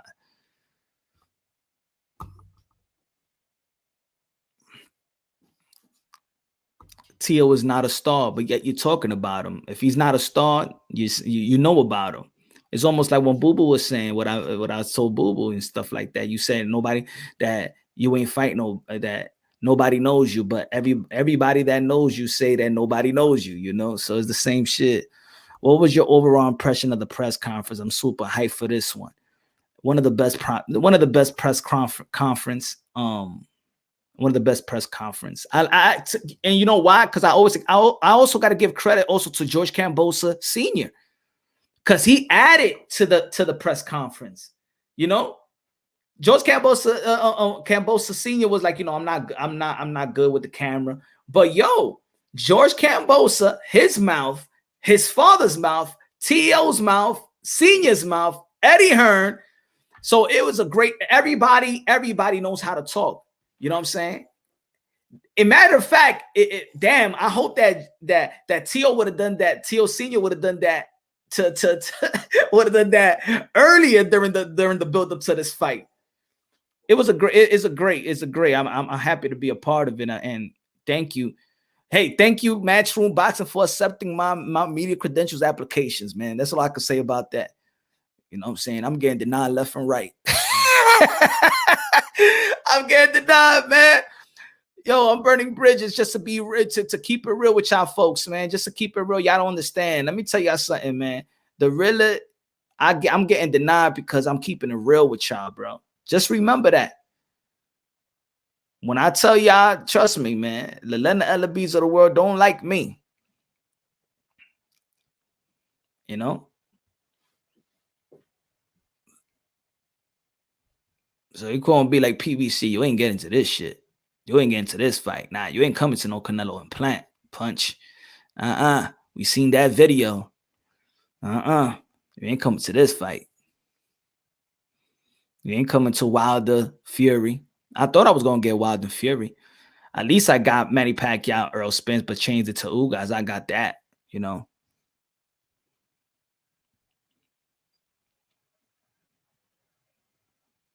Oh shit, right, Brian? I should. This is what I say though, man.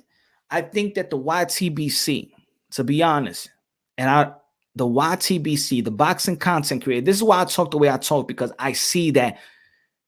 Look at us in the chat right now, right? And I know there's other boxing content creators, right? Whether we agree or disagree on each other's content, but check this out. We could actually be the voices of boxing.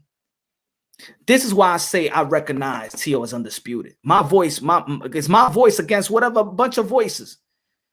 Politics ain't going. I identify the politics, but I'm gonna give the benefit of the doubt of the guy that went inside the ring to risk his life to get the props and the credentials that he deserves. You know, and I know the kid is undisputed. But this is what I'm gonna say.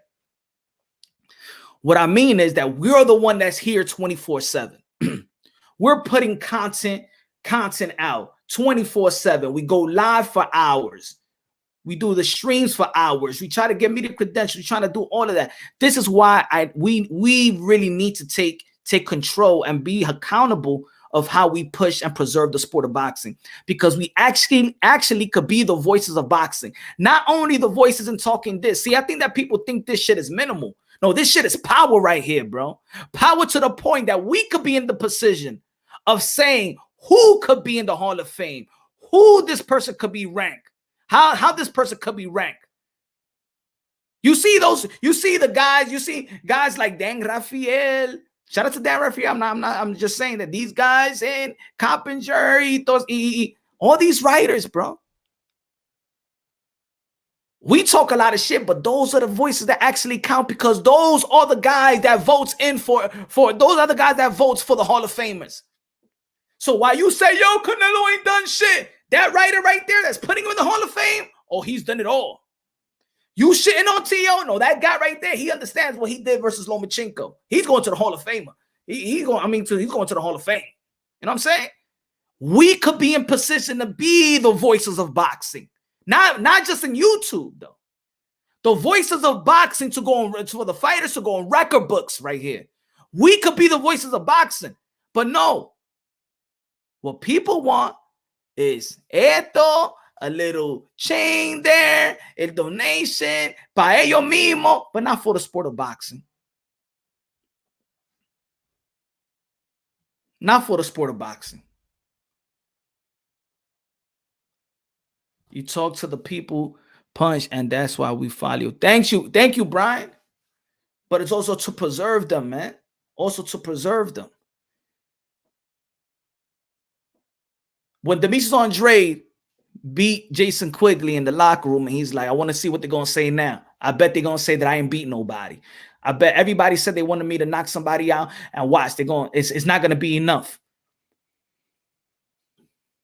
It's never going to be enough. It don't matter how many years I put in work, how many years I sacrificed my life. People don't understand this thing. I was feeling, yo, I felt, to be honest, I felt his pain, bro. When in the press conference, when the guy was talking about that he's been doing this for 20 plus years, yo, he just want a legacy fight. He just want a legacy fight. He wants to know that everything he's worked on since he was a kid, if he's really, he knows he's good, he knows it's special, but he's going to need that legacy fight. I need to know by the end of my career, was I that dude? Was I that guy? Was I that dude?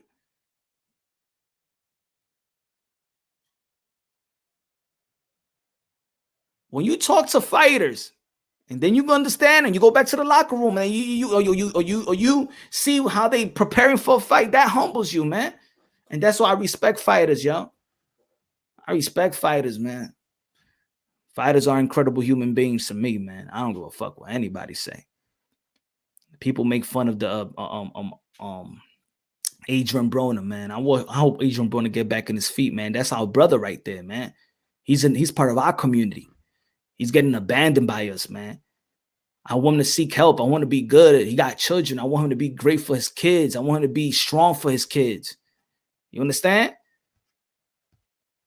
We be throwing these fighters away like they're some like they ain't shit. We are their support system. For a lot of these fighters, this is all they know.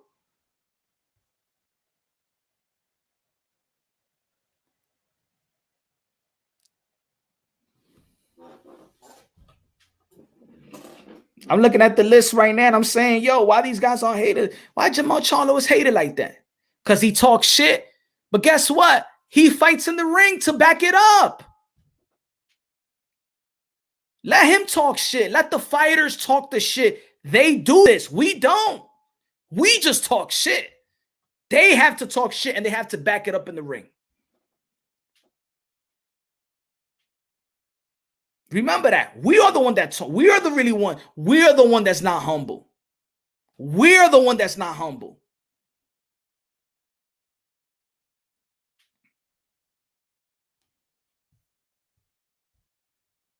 See this? This is the type of disrespectful bullshit. You know what I'm saying? That's the disrespectful type of bullshit. These are the people that don't respect fighters at all. You don't respect fighters at all. You don't respect fighters.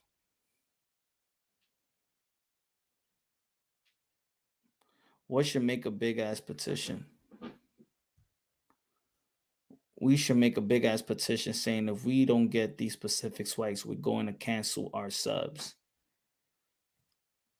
I mean, Midwest boxing, the problem is this, that they want to fight. These fighters want to fight. What these fighters comes to grips with is that they can't control who they're gonna fight, when they're gonna fight, how they're gonna fight. Well, how they're gonna fight, yes. When they're gonna fight. They're being told when to fight. They're being told stay ready. They're being told we're gonna get this down the line. You understand what I'm saying? They can't even petition for the fight that they want. Their promoter got to do it. So let's say T.O. says, yo, petition, I want to fight him. And Bob Arum says no. But he signed with Bob Arum. Then what?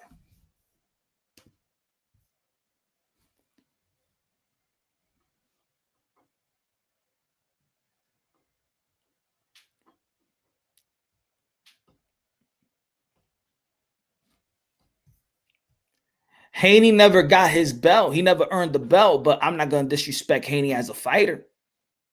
We understood that, but I'm not going to disrespect him as a fighter. You know? Let T.O. know he was a big fan base out here in Texas. Real recognize, real and respect what he does for the sport of boxing. You'll always keep it. Good looking out, big money, Texas, Toledo. Good looking out. Appreciate you, my brother. Oh, my fault, Brian Flores punch. Andrade and Charlo don't belong in the same sentence, but I'm not going to deny Andre will give us a show at the 160 division. Happy Thanksgiving. Happy Thanksgiving to you, Brian, my brother. I think that's the fight that we as boxing fans need to push. Charlo and Demetrius Andrade. Of course, I want Triple G as well because I do think that getting a Triple G fight is big, and somebody, you know, I think one of these guys, if they could stop Triple G, I think that would be very significant for their career. And I think after that, I think then the people will be really calling for whoever beats Triple G worse, you know, then they'll be calling for Canelo. People will respect that call out. Whoever puts out Triple G. I think so. I think that's what it is. Whoever beats Triple G, if Demetrius Andrade or Charlo beats Triple G convincingly, I think that's when you call out Canelo, people are going to respect the call out. People are not going to just say, oh, you're just looking for a payday. You got to do something. You got to do something that, you know, Makabu did. At this point, Charlo could pick whoever. I mean, Canelo could pick whoever you want to pick.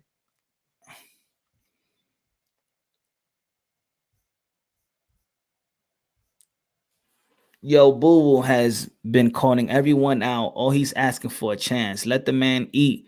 They make horrible matchups all the time, and Boo Boo can't get one big fight. Exactly. Oh, and you heard what Eddie Hearn said yesterday. He's like, I'm trying. I did everything I can. You know, I didn't even want to stop it. If somebody could give him a big fight, I'll just watch it. I don't even have to be a part of it. I just want Demetrius Andrade to get a big fight. That was real from Eddie Hearn. At least he ain't faking it. I can't wait for Teal to make a statement on Saturday. What do you think about Teal continuing to make weight at 135? I don't think he's healthy move. I don't think it's a healthy move either. This is why I always say, man, go to 140, and you already beat Lomachenko. Go to 140, and I think he stood to 135 because he was going to get his biggest payday at 135 with George Cambosa taking it a purse bid, in which he almost accomplished. I mean, this is still his biggest payday, y'all. He's gonna make 3.1 million. This is still his biggest payday, but he was gonna be making more. And I think that's why he stood to take advantage of the purse bid and to take advantage. And I think the politics of boxing guy. I think it was just not Triller, to be honest. But that's my conspiracy. I'm saying it right now. That's just my conspiracy. I think that it was just not Triller. I think it was the powers that be in boxing, because boxing is a gangster's playground. And somebody got in cahoots with Triller not to get that fight for T.O., in my opinion. I think it was not a Triller, just a Triller call. I truly believe that. Good looking out, Nursing Channel. Good looking out, man. Appreciate that. Munguia should fight Andre, and I said Canelo got Charlo. Okay, got you. Jimbo Slice, what's good, brother?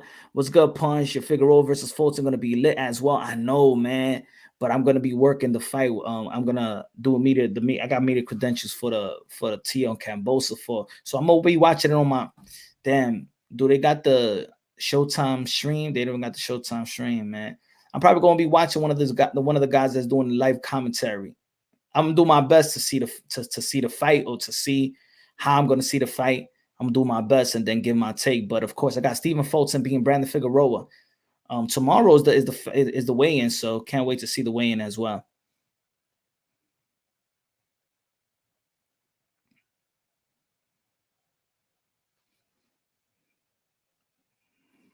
Wagering reduces your punch resistance. Yeah, it reduces your height. Yeah, man. It reduces your punch resistance, and it's also, man, you don't got enough. How they say, water in your brain. So yeah, man. So he is draining himself, man. He's draining himself, man. He's big, bro. He's think about this. Teofimo Lopez been a lightweight. So lightweight, I think, is 132. 132 in the amateurs, I believe so. Teofimo Lopez been a lightweight ever since he's 24 now, just turned 24. He's been in that frame, not that frame, but that weight since he was 16 years old. He's a grown-ass man, bro. That's grown. That's why he's outgrown that weight. And this is what I tell the people. Like, I want to see Teofimo Lopez versus Devin Haney. But in reality, what you asking for is for Teofimo Lopez to once again stay at 135, knowing that he's telling you, like a dude is telling you, and his father's, yo, I'm tired of my son at 135. We're only doing this for this fight. But people are still begging for fights at 135. Bro, we could still have that fight at 140. It's inevitable. People need to, like, yo, it's inevitable. Those fights can happen. But what you are asking for is what we hate fighters doing, right? You hate weight bullies, right? But what you asking for is for Tio to be a weight bully, but in reality, he's killing himself. Ladies and gentlemen, dehydration is as dangerous as how you rehydrate. You can rehydrate dangerously as well. People don't understand that part. Will Brandon Figueroa's sister be at the fight? Diablo, mira, Nursing Channel, por ella está aquí mimito. She right here, my friend. Hold on. What's that tipa? Okay, here, let me look right there. The Nursing Channel, ella está, she right here, my friend. Ella está aquí. Mira esa tipa. Mira. Pero yo soy un hombre casado, hombre. Antes que la esposa, tú sabes, me dé una galleta.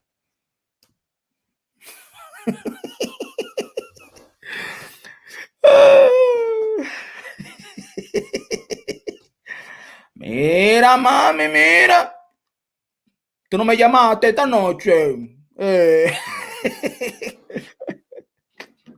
Esa tipa está caliente como el aceite en el sartén.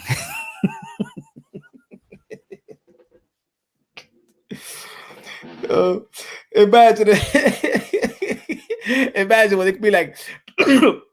Brandon Figueroa come to the stage, you know, to get in the weigh-in, and I'll be the guy like, all right, Brandon, get out the way, Mr. Figueroa. Can you get in the way? So we all know how much you weigh, what type of weight is to keep that type of frame, and so all the women in the world can understand what weight they should be in, you know.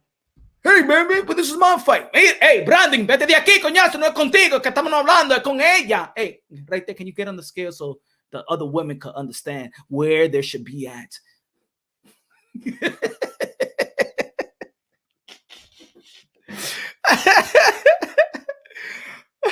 Bang, bang, mommy, súbete aquí. We're going to take your scale. So the other women that's watching right now understand what way they should be at. I see me meet them. Can you explain to the ladies in the camera, to all the ladies, how do you get the frame? Boom. Because you're a trainer, right?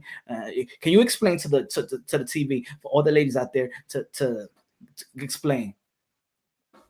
Brandon Figo. Hey, yo, it's my fight. Hey, yo, my man. Hey, yo, brotherly love. My brother, Stefan. Excuse me. We were talking to Miss Figueroa, okay? We get with y'all in a minute. Mrs. Is there like a swimwear? Looking out, man.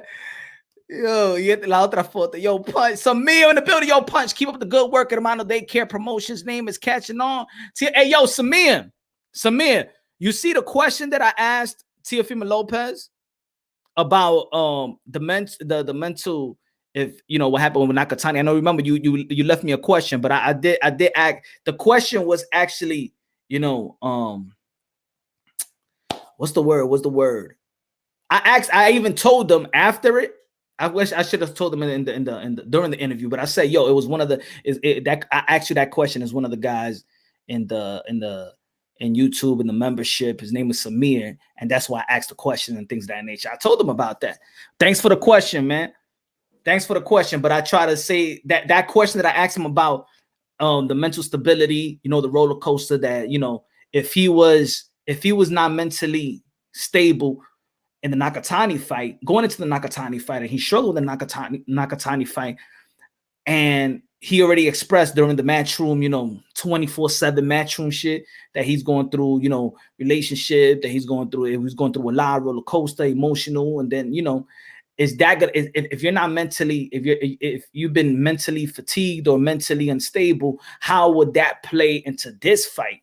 You know, but it was, you know, thank you for the question though, because it was really, I was thinking about your question. That's why I asked him. Good looking out, Samir. But that's a good question, right?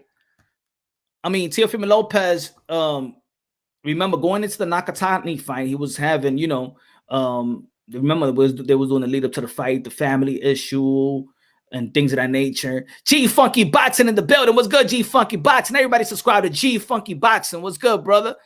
Yeah, I remember going to the Nakatani fight, and he was going through certain things, you know, family or you know, mental. I forgot what he said. It was anxiety or something like that. And people say that he struggled on that fight.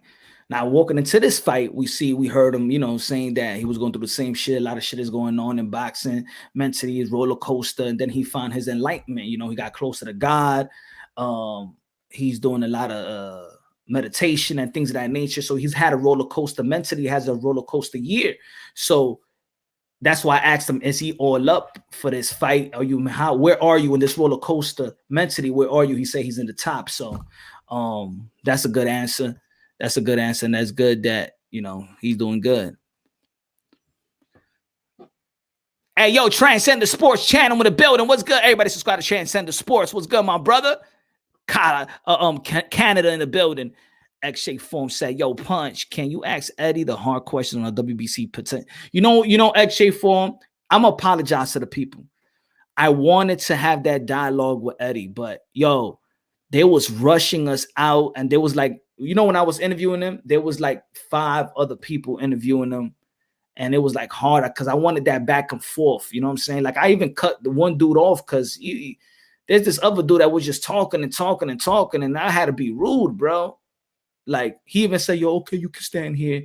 Again, I'm new at this. That's why I like doing the one-on-one stuff, man. I hate it's hard to have that dialogue when you got like 6 other people trying to ask the questions and stuff like, and you don't want to be a dick to everybody else.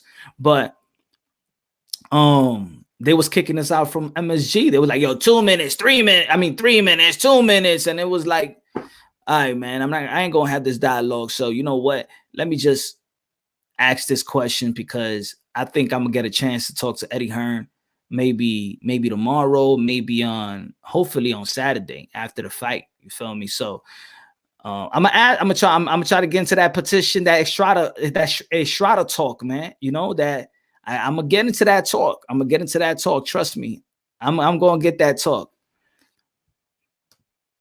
But that's the question, man. I probably fumbled, man, when I had my opportunity there. But good looking now, man. That's okay, bro. Cut them off. They're boring anyway. I know. I don't want to be. I don't want to be that type of dude either. You feel me? You know, because you know what it is. It's like I'm just getting media credentials, so I don't want to like already rub people the wrong way and stuff like that. You know, I don't want to be as loud. Like I could be that. You already know, yo, what's good? Moonshine, baby. I know. Hey, yo, I'm. It's hard to get the media credentials. You feel me? So I gotta smooth my way in. You feel me? I gotta smooth my way in. Yo, well, fans will always be ungrateful because their base hate towards fighters. You know why? Because they are sitting down while fighters are fighting in their life. It's easy to look down on people. Facts, man. Note that they has in the media circle. You know what it is? I just want. I like that one-on-one conversation. I was gonna get it, but they were just rushing us out. You know what I'm saying? And you know, I think the IFL and the Boxing Social, he always doing. I think they working with Eddie Hearn and Matchroom, and they just drain his time, man. Like, yo, brothers, like Eddie, man, like, yo, you always gonna have Boxing Social and shout out to Boxing Social, but they get an interview and they there with Eddie Hearn for like 20-30 minutes, and then he don't, after that, like, he don't want to talk. But then they take him into a whole, like, for them to be alone with him. So he does the IFL, he does the Boxing Social, right? And then it's like 20 minutes there, 20 minutes there, all by himself. And then it's like by the time that the other people want to have it, then he's on speed. You know what I'm saying? The first time it wasn't like that. When I went to the Andy Ruiz and Anthony Joshua, like, if you saw all my interviews with Eddie Hearn, I got 3 interviews with Eddie Hearn. I wanted that. I'm thinking I'm going to get that 1-on-1, but they be rushing him now. You know what I'm saying? They be rushing him. No doubt, Punch. You paraphrased the question. I'm honored, bro. You chose my question. Real talk, man. Nah, good question, my brother. You know, because I was interested in that shit too. Thanks, man. What time is the weigh-ins? 1 o'clock, 1 p.m. Eastern time is the weigh-in. It's easy to look down on fighters while it's hard to be happy for them. Ain't that a bitch? Yeah, man. Man, if you know how fighters are, man, I just hope that people understand, man. These fighters are special human beings, man. What they do is not easy at all. Interview the sister Punch.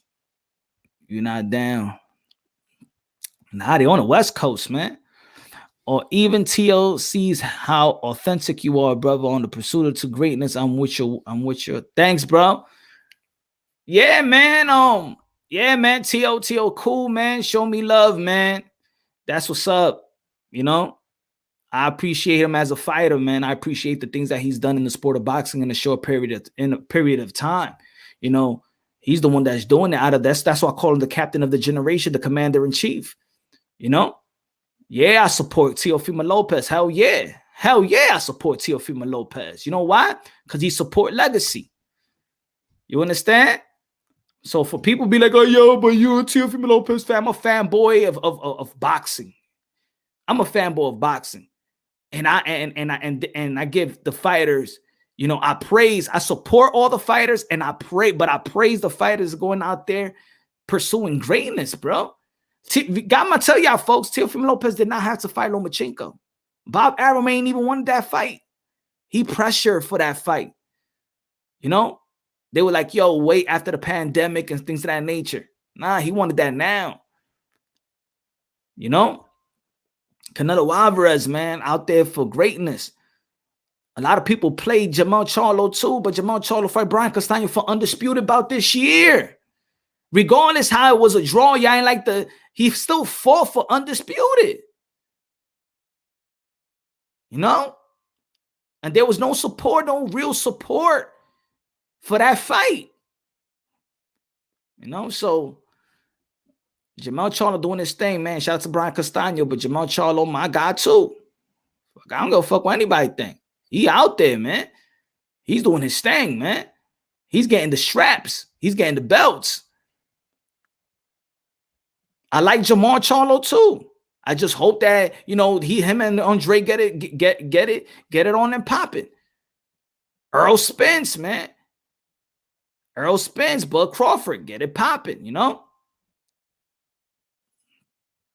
Respect these fighters. I can't wait to Keith Thurman, one of my favorite fighters, to get back inside the ring. I'm always going to rock with Keith and Tom Thurman. I break things down unbiasedly, logically, and objectively, but I'm always going to rock with Keith and Tom Thurman, win, lose, or draw. You know why? Because when I was falling out of love with the sport of boxing, and I was looking at, the next generation, I didn't know where we was heading, man. I don't know where boxing was heading after the Manny Pacquiao Mayweather fight. We don't know where boxing was heading. Around that time, remember, boxing was in a coma. I was like, who's going to be the young blood or something like that? You know, everybody just want to see one fight.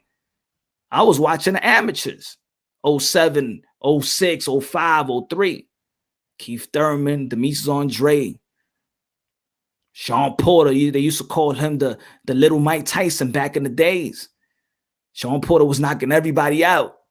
Demetrius Andre was doing his thing. He was the number one in America back then. Gary Russell Jr., I remember, I said he's the evolution of speed and power. Gary Russell Jr. I said it. He was the evolution of speed and power. That kid was special, man. Gary Russell Jr. in the amateurs was special. Bud Crawford, I ain't know Bud Crawford was going to be that good. In the amateurs, I ain't know Bud Crawford was going to be that good. The Charlos wasn't even ringing bells. That was their class too, but they wasn't ringing bells like the Demetrius Andre was ringing bells. You know? Jamel Charlo, he changed training. He became another fighter. But Jamel Charlo was really a boxer more than just a knockout artist. Now Jamel Charlo became a knockout artist. Teofimo Lopez was a boxer. Now he became a knockout artist. Always had power, but now, when he grown, he became a knockout artist. But that was my favorite class, man. Porter being Ugas, Porter knocking out Daniel Jacobs. I didn't think Daniel Jacobs was going to be like that either. You know what I'm saying? That was my favorite class, man. Keith Thurman, bro. Keith Thurman. Charles Hatley back at it. I'm happy Charles Hatley still want to fight. Charles Hatley, one of my favorites in the amateurs too.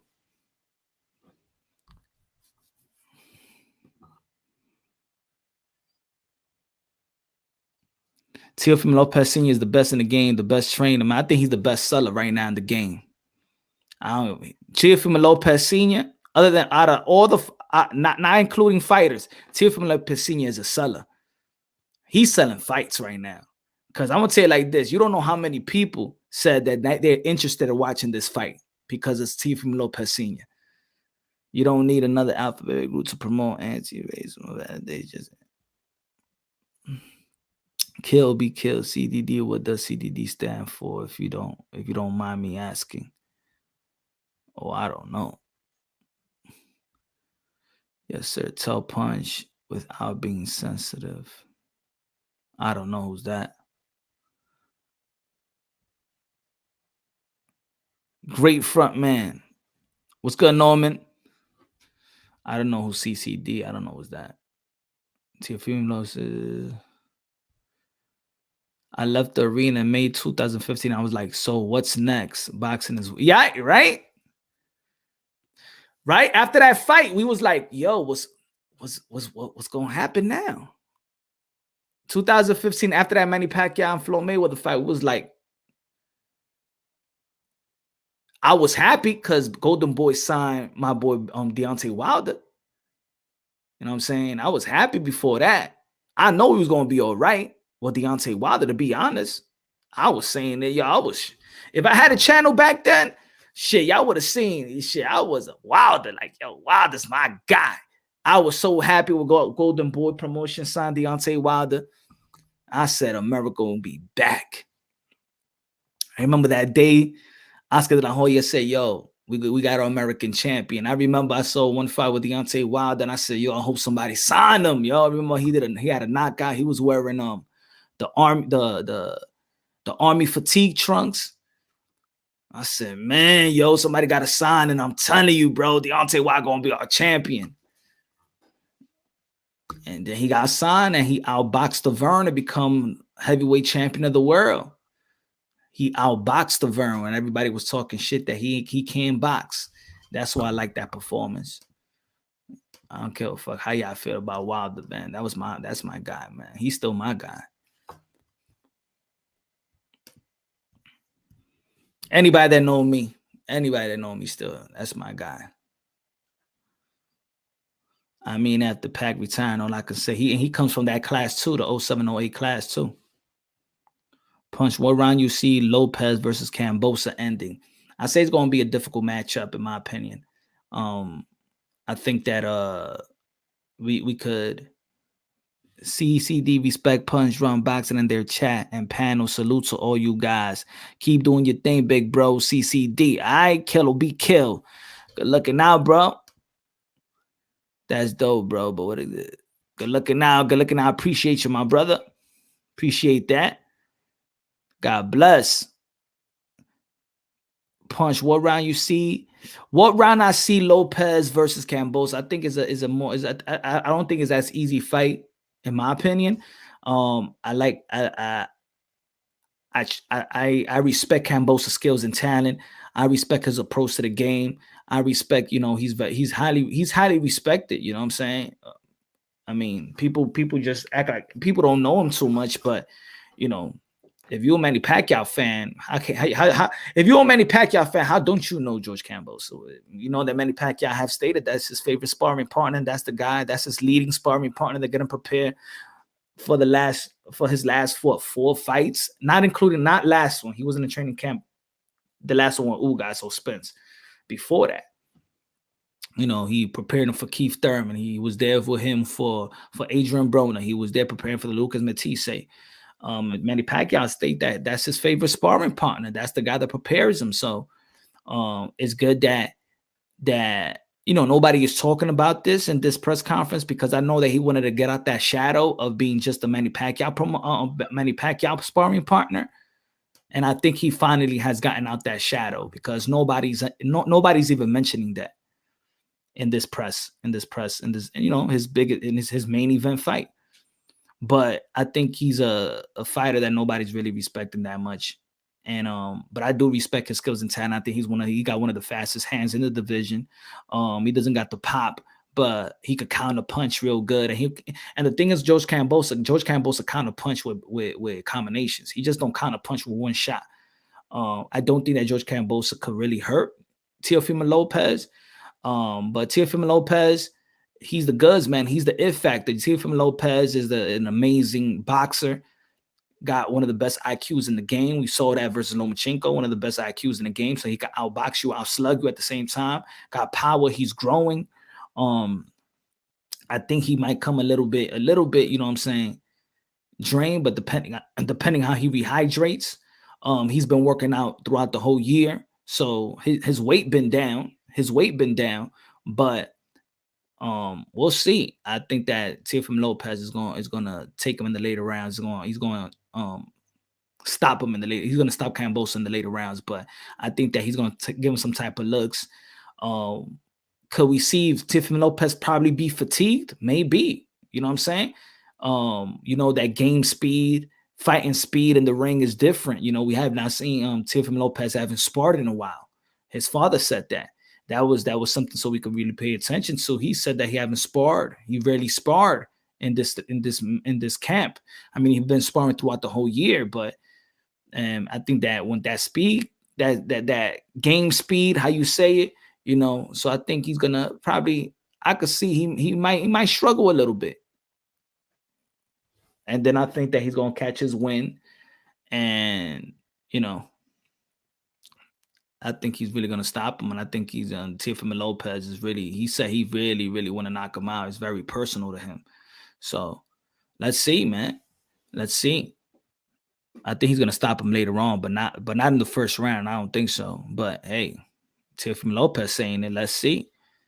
Sparring Pack will make, let me tell you, boxing IQ and experience on how to move in the ring as much. I got T.O. over this fight. I cannot overlook how Pac changes Cambosa's confidence. Yeah, he got heavily confidence, man. He got confidence, yo. And I don't think that Lee Selby, when people, yo, he won a split decision. That was not no split decision on my scorecard. I had that shit 116, 112 versus Lee Selby, George Kambosos. And I did the live commentary to that. Stay up, Moonshine. Stay up, Red Bull. Ask here from Lopez, send you some Bud Lights, Punch. Hey, yo, I left my towel, bro. Shit, I forgot the towel. Let's go, Punch. Way to keep it real, my dude. Love the fact that you refer to the old school as the heydays. You know your shit. Keep it gangster. Shout out to Southside Phoenix. Good looking out, Adam, man. Appreciate that, bro. Teal gonna have a field day with Kambosos Tycho TV in the building. Yeah, I could see that. You know, I'm just thinking what could transpire, like, you know, where he could struggle, where he could be successful. I could see Teofimo Lopez knocking him out in early rounds, but I could see also George Kambosos fainting, making Teofimo Lopez reset. But Teofimo Lopez is a hawk as well, bro. I think the preparation for Lomachenko has taken him to another level. But also, you know, I didn't listen too much on the emphasis from the trainer's perspective. Teofimo Lopez Sr. really talk about Kambosos just by we're gonna fuck him up in the first round, but he had a game plan for Lomachenko. And I'm not sure what's really the game plan other than knocking him out, but what is the game plan? Of course, not everybody tells you the game plan, but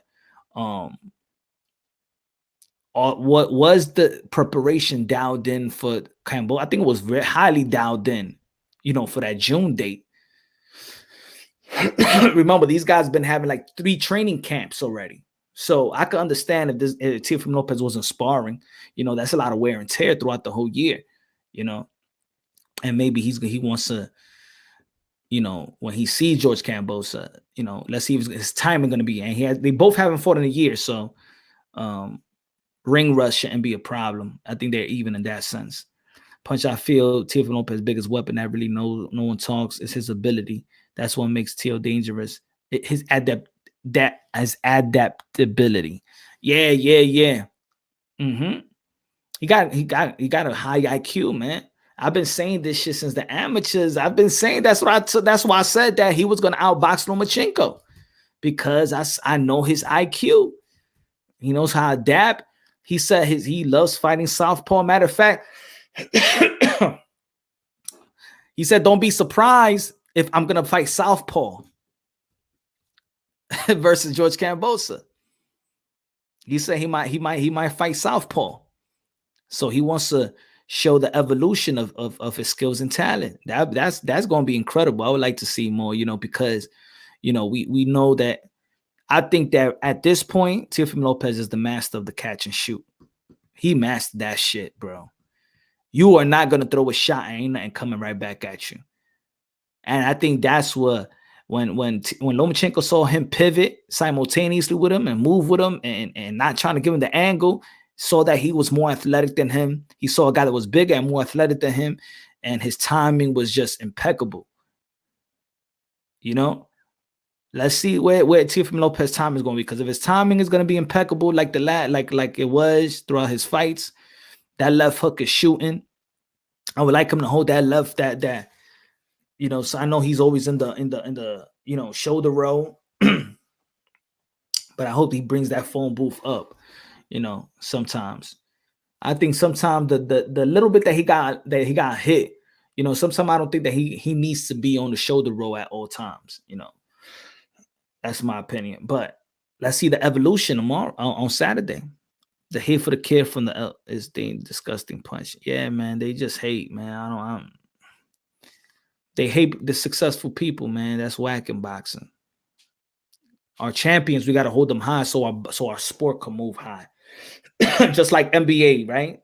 They give props to all the stars, and by praising their stars, they move their sport to become the number 1 sport. Or the number 2 sport. Just like in NFL, they praise their quarterbacks or whatever, their stars, right? In boxing, we shit on our stars. We tell the whole world that Bud Crawford hasn't fought nobody. That what Teofimo Lopez did is nothing. And then you got people in boxing that shits on boxing, like Leonard Ellaby, by saying that Josh Taylor, Teofimo Lopez bring nothing to the table. So you're trying to show the world that Tank Davis is all this, but the ones that accomplish all this is nothing.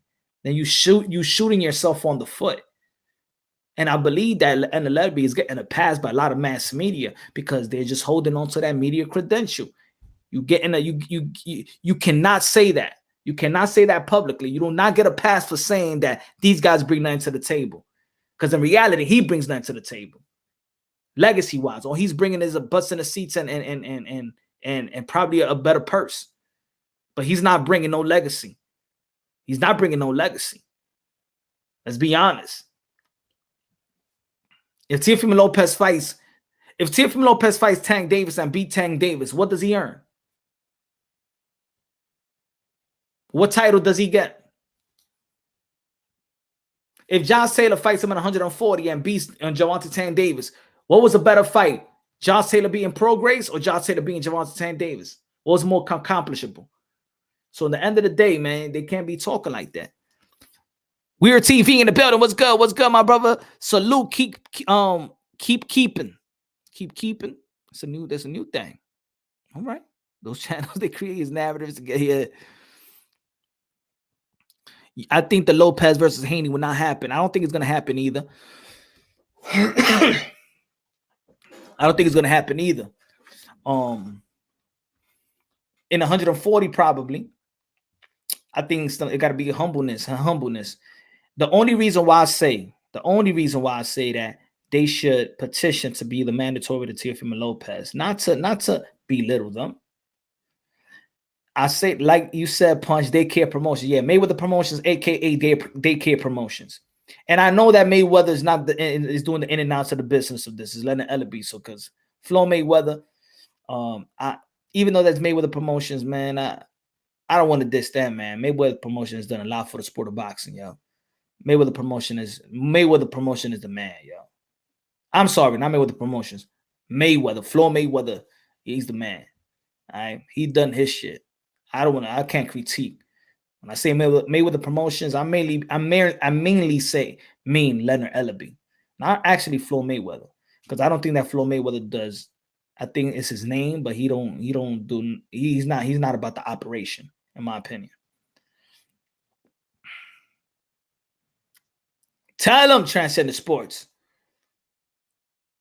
But I call it Daycare Promotions, man. The caregivers. Caregivers. But yeah, man.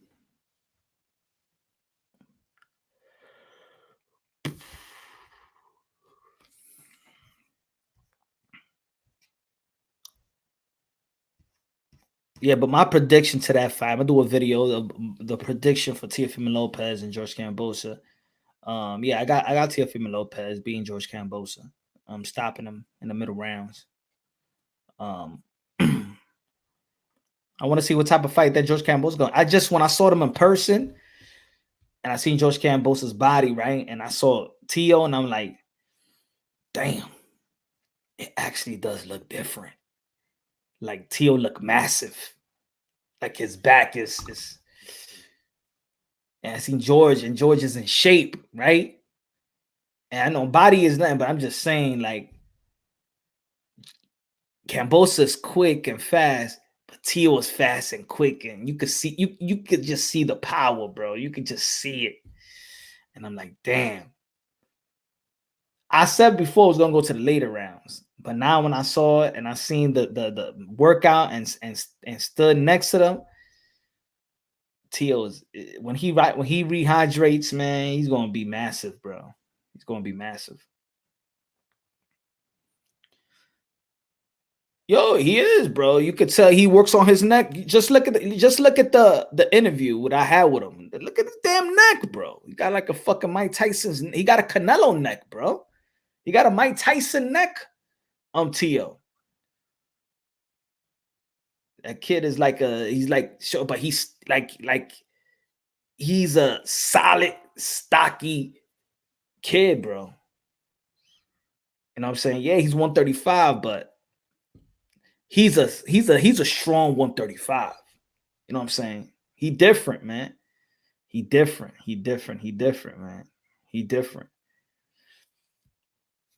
You could tell he different. You remember when Rolly and Tio wasn't the same, and he's like, "Yo, man, you doing sit-ups for an hour and a half."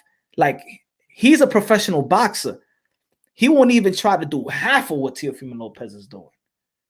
Like what Rolly see Teofimo Lopez, you know why he speak like that? Because when he works out, it amazes him.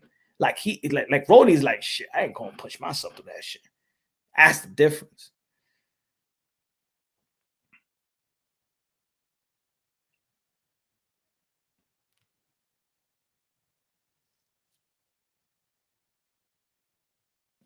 Cambosa is fast, man. Cambosa is very athletic, but not as athletic as Tio. You know,